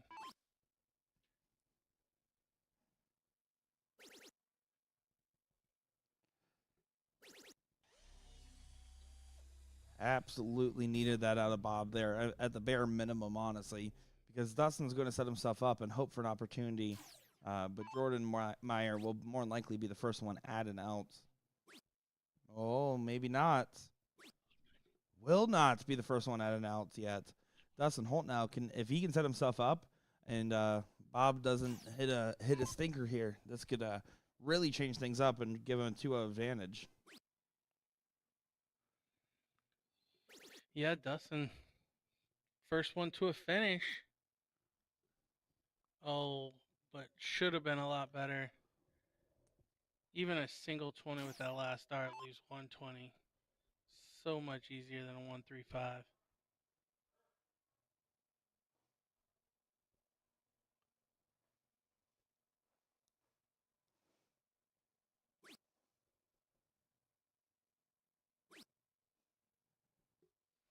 Uh-oh.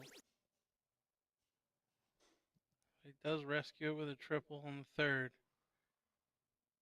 But Bob can get himself back in this leg now with just 2 triples. It needs to be the right triples. And it is 136. I should have clarified 2 big triples.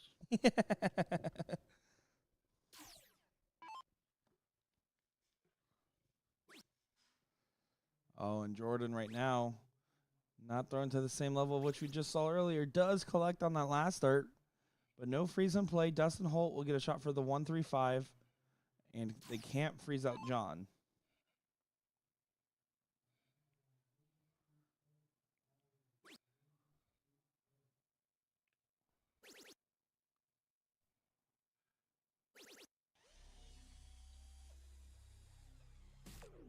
Cleans up nicely after the first start miss.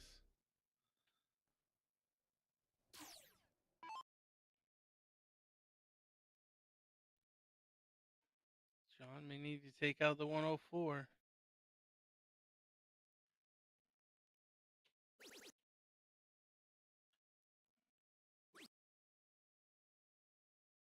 Not going to take it out. It needs to find a big triple now. I think you got to go for the triple 20 here. Only a single. So just a solid ton now from Bob, and he'll freeze. We'll stay there to try to leave a finish.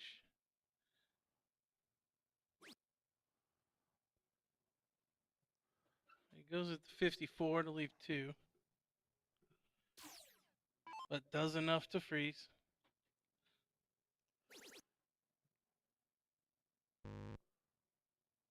Jordan just trying to get himself down to 2 himself.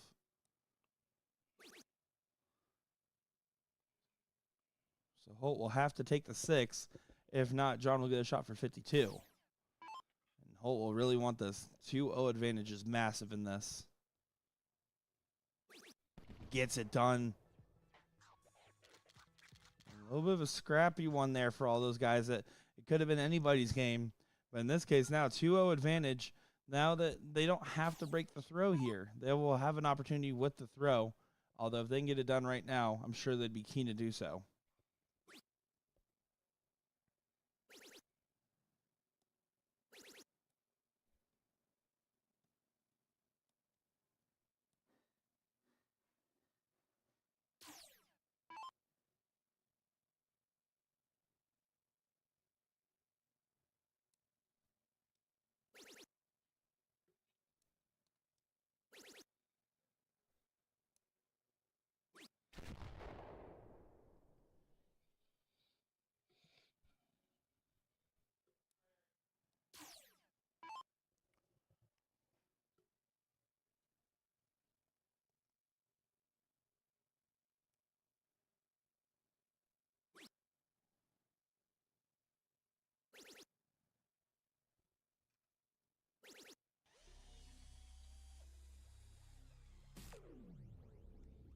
You can see Dustin and Jordan giving a big embrace there. They're just kind of, I respect, given the scenario, that they're still in such high spirits. You can see Jordan, he's one of those guys where even when he's missing, he will not wipe the smile off his face.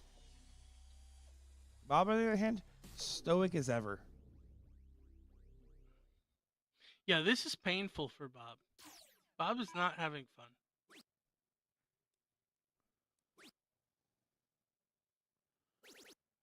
I know he definitely wants to put on a show. He has his son watching over there just off camera. Wants to get that win. He wants to get the win for his partner as well. And let's be honest, however much Maloney paid them to try to win it.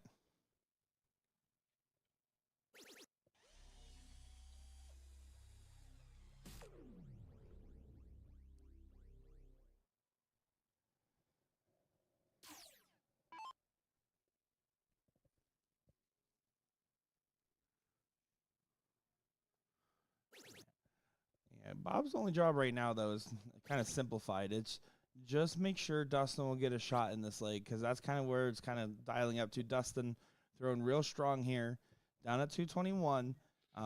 And barring a huge shot from Jordan Meyer, will be the first one out and can clean up a pretty nice out, too. So, Bob, just going to have to support here.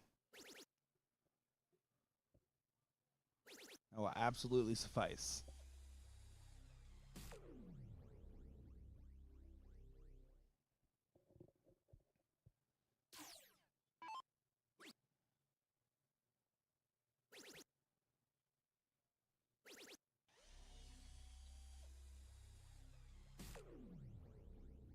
Jordan first to a finish.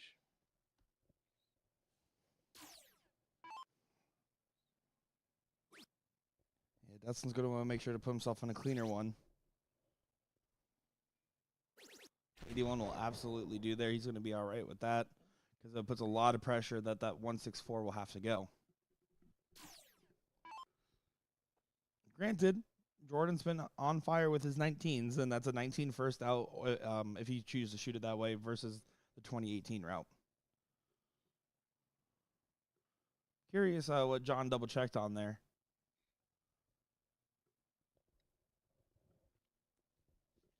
Yeah, I don't know. I think it's pretty straightforward shot. Just score as much as you can. Correct. Like even if you had even if you had a single 20 there, I don't think you throw for the bull to leave 167 because I don't think the leg is going to be won on you hitting the out. Yeah, and maybe that's what he was confirming. Hey, are you okay with me just making sure you get the shot? You know, maybe that's what the conversation was. But yeah, I certainly agree with you there.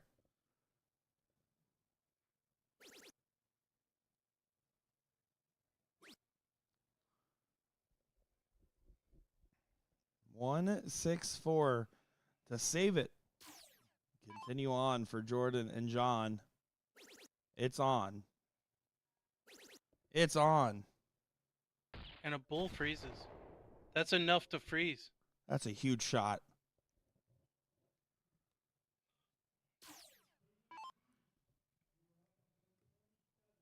That's an absolutely massive shot there.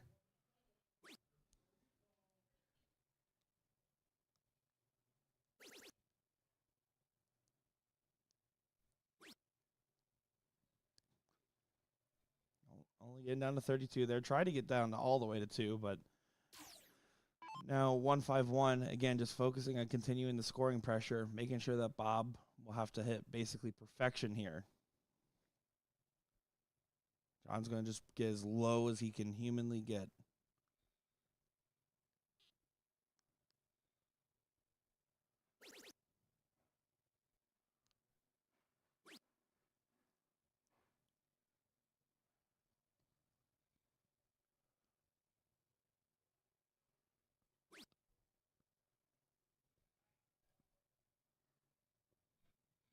There's still room.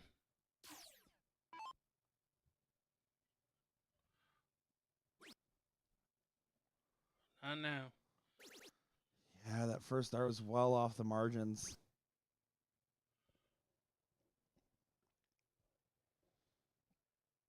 Jordan Meyer. 25 is the shot. Over to double eight. Gets it. 2-1.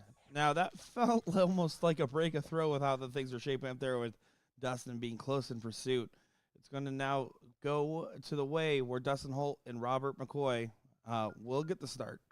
And that's going to be the difference maker here. Can they hold their throw to get this title, or are we going the full distance one more time?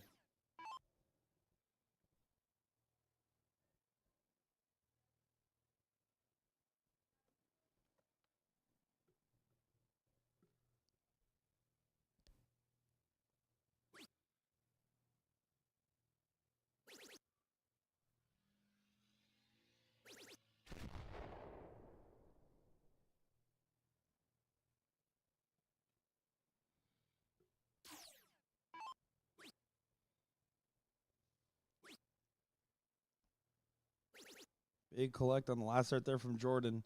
Need to make sure he hit at least a 90-plus round there to keep in pursuit because Dustin opening up strong. You're going to have to try to hit some bigger ones later on, but at least starting off right really is the most important thing that they can do right now for setting precedents.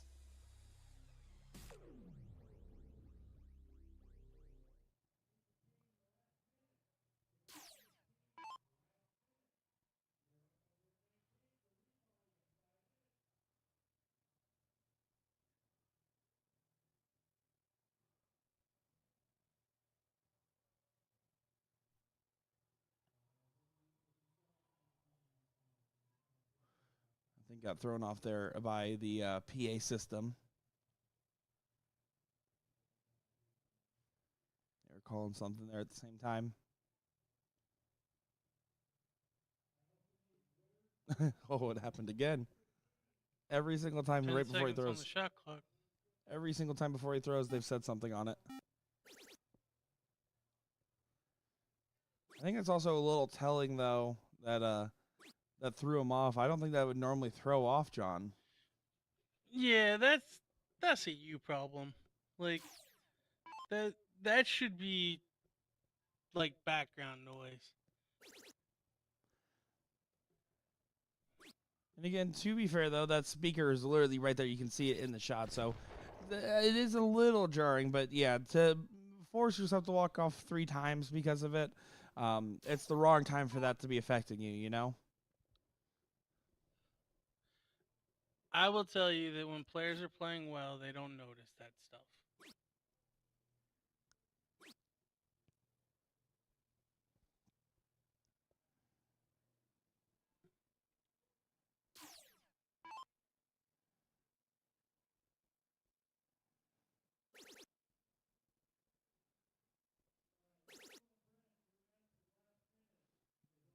Yeah, the difference there is a PA announcement just happened while Bob goes in and hits a 180.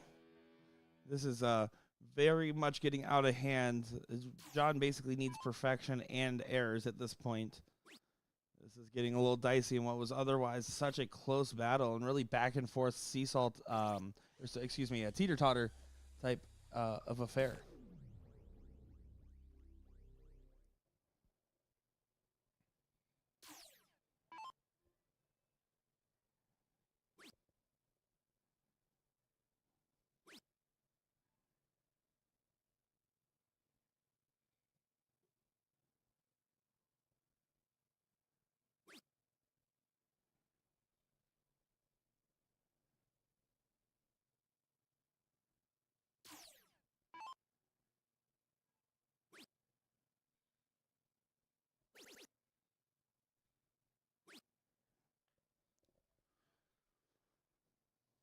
Yeah, Bob here, the one leading the pack now. Dustin is on it out at 161. Bob's going to just try to clean up even a nicer one for himself. Things are going right, basically at the best timing possible. Yeah, getting down to 60 here. 2-1 advantage. This is going really well now for McCoy and Holt after what was a little too close for comfort affair. Now clearly looking in the favor of them.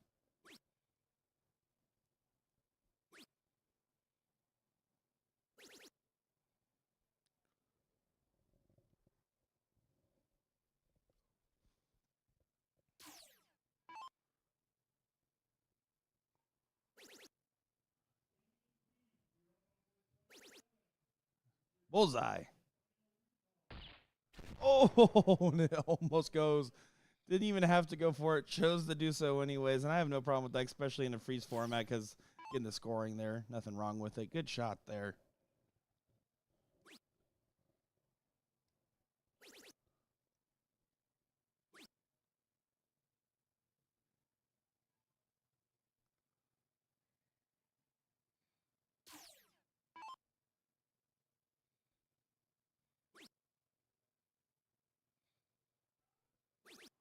And they get the job done. Bob McCoy and Dustin Holt are your champions of the pro doubles bracket there. Getting it done, you can tell Bob is relieved it is over. And I have to feel for John a little bit there. And Jordan, unfortunately, the pressure of the moment just kind of gained him at the wrong timing. And you can see some big hugs and respect. And therefore, big congratulations as well to Adam Savada and Mike Maloney now getting those invitational spots as Dustin and Bob were already qualified.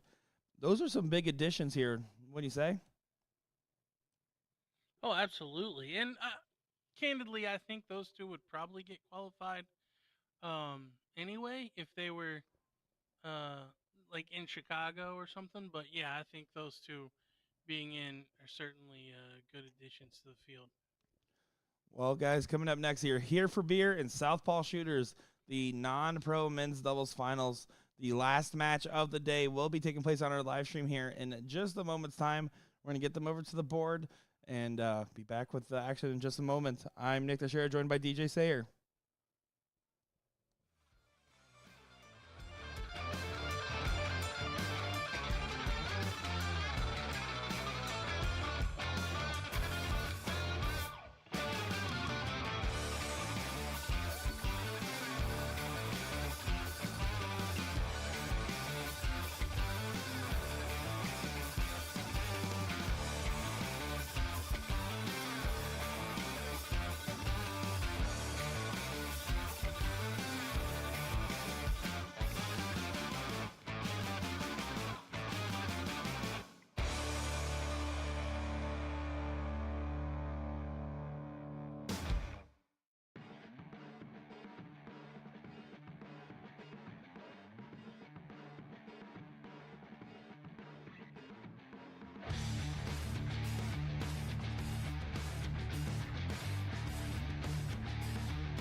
Alrighty, one more match to conclude things here in Omaha, Nebraska for our 30th Regional Tour. Excited for this one, as this is going to be the non-pro side of things here.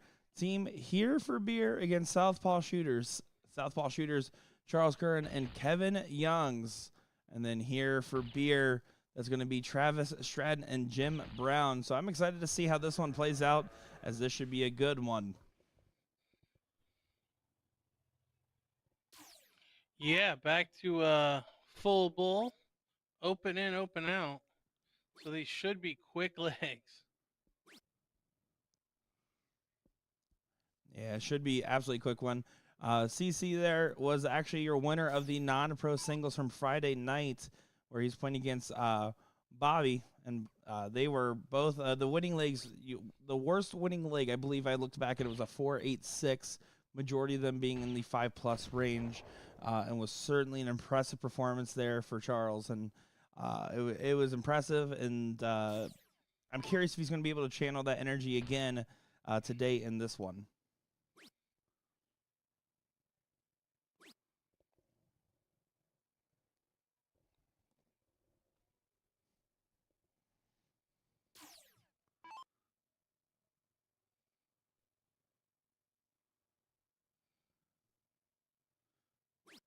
Travis, a pretty good shot.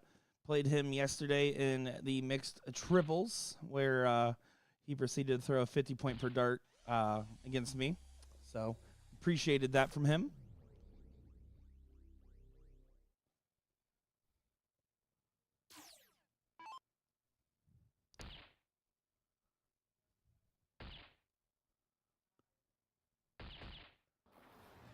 That's more of the form we expect to see from CC there.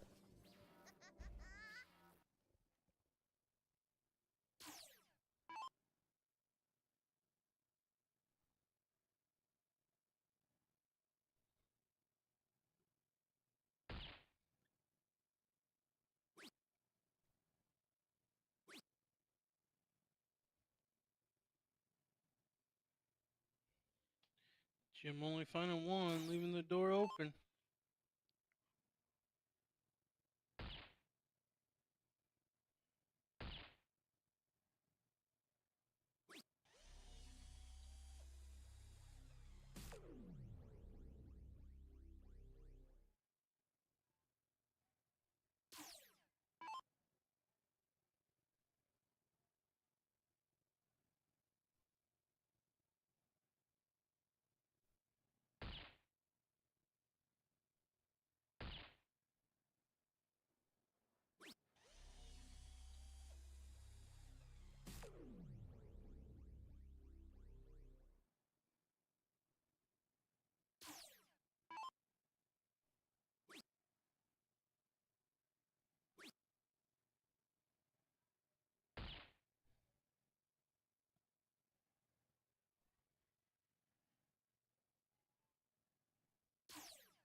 So Jim here, going to just try to make sure he sets it up with Travis on the 1-2-9.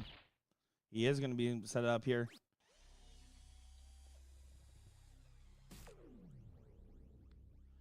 Big Mac saying, are there any youth players? So there's not a youth-specific event here, but there was a 12-year-old named Braden that I got a chance to actually meet and watch him throw for a little bit. That was a very promising youth shot. He was throwing a mid-3 pretty much the entire time I was watching him, and was certainly impressive. And then we also had Dylan Burgess that was playing in the Friday night singles, pro singles, where he ended up winning couple rounds in a row, getting to that top 4 or top 8 on the winner's side at 18 years old.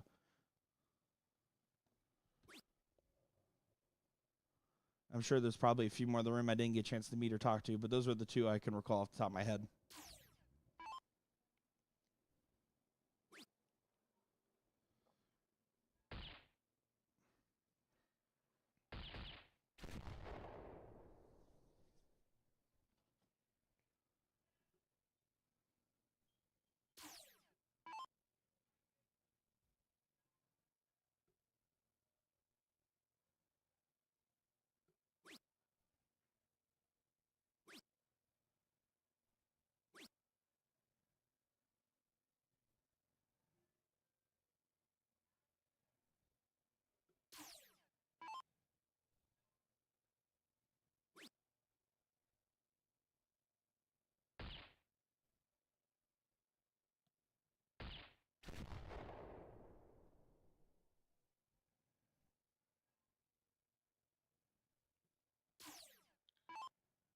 Travis just needs 40 to take the first game.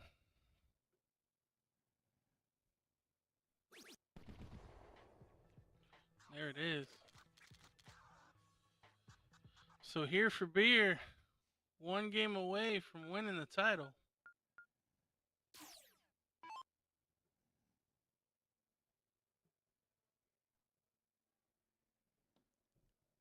Yeah, we're going to see how this plays out here. Southpaw Shooters was the team that also played Here for Beer in the King seat, but losing out 2-1. CC, they're not going to mess around, starting off with a 150.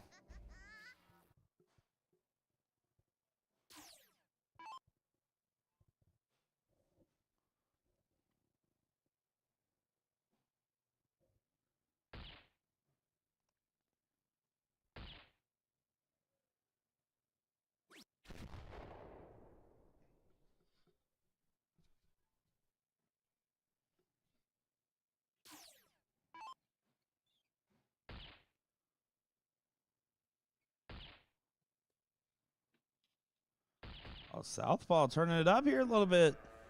Turn up that heat.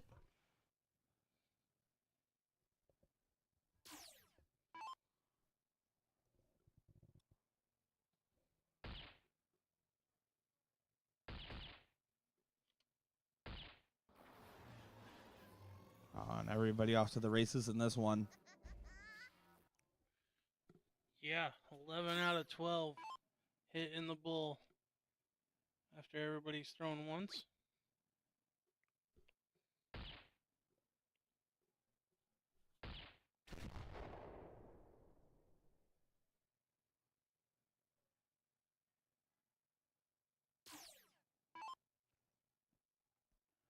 Travis here going to want to try to follow suit with everybody, get it a 150 if he can. It's very important for them if they can just break and get it done here. Takes all the pressure off, because otherwise it'll come down to basically just the diddle.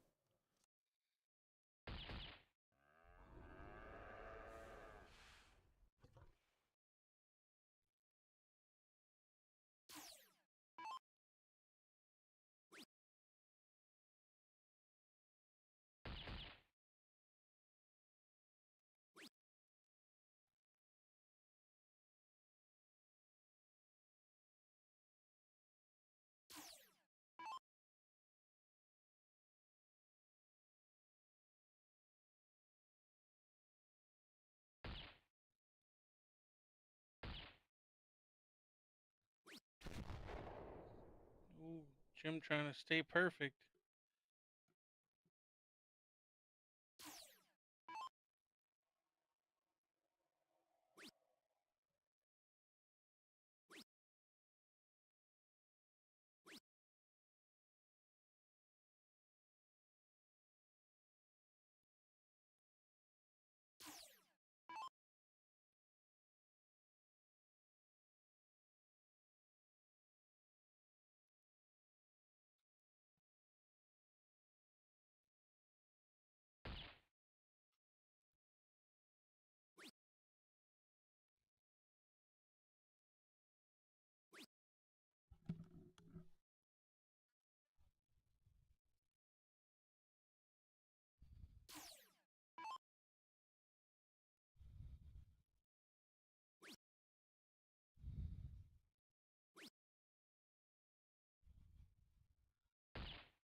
Good last there by K-Man, but if Jim puts in a solid shot here, it's going to look like Here for Beer in the driver's seat.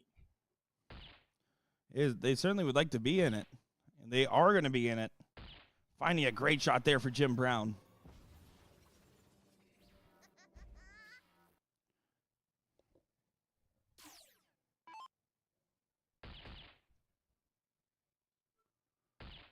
Yeah, Charles is going to do what he needs to do here to put some pressure on, and that's an unfortunate last start. It looks like kind of deflected there.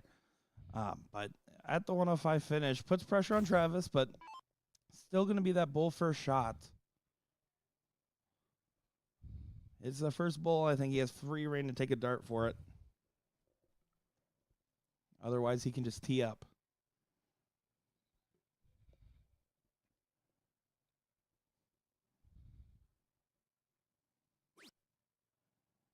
Now can only tee up. And with his partner at 94, I mean, you can just stay on the bulls, but he blocked himself out of it, looks like. This is getting a little dicey. Travis needs to stay true here. Does find it on the last there. A little dicey, but that's a big last start.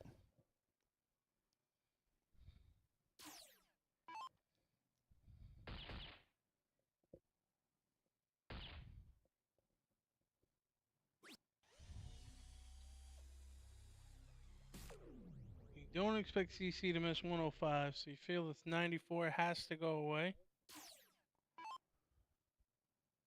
And Jim was fully walked away. I think he's just trying to clear his mind here. He knows this is a big one.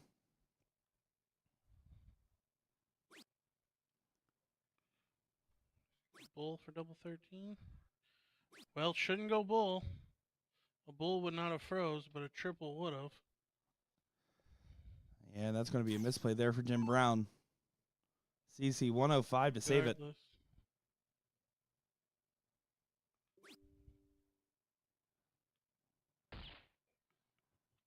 Travis gets another shot. This time for 88. This is where things can get real scrappy real quick. Same thing here. Travis did a full walk-off as well.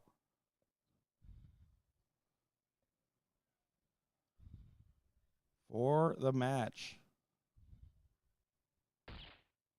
219s. That's a mistake and open out.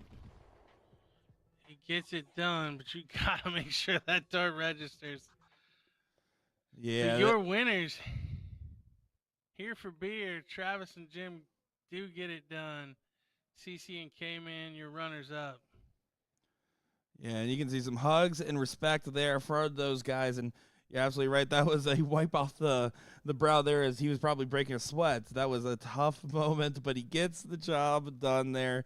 CC giving us a wave over there as well. So everyone in high spirits there. And great showing for Here for Beer, showing why they were the king seat holders. And guys, this is the last stop of the regional tour here. Coming up next will be Chicago for the World Finals there. So this has just been such a great experience being on this tour, being in these different places, and getting a chance to work with you, DJ, and Gordon, and the rest of the Arachnid team as well. It's been a great learning experience for everyone involved, and I'm really looking forward to what's coming up next. Yeah, Chicago should be interesting as always. So we get a little bit of a break and then back at it. All righty, guys. Well, thank you all for the love and support, and again, understanding of our technical difficulties from yesterday. You guys are awesome. One of the best chats in the world. You guys have been hanging out with us. It's been a lot of fun talking with you guys. Hopefully, you've enjoyed the show. Omaha, Nebraska, we appreciate you guys being such gracious hosts and having such a talented dart field for us. But that will do for our coverage here. Again, next time you guys will be seeing us will be towards the end of May there in Chicago for the World Finals. I'm Nick Teixeira, joined by DJ Sayer, signing off one more time. Have a good night, everybody.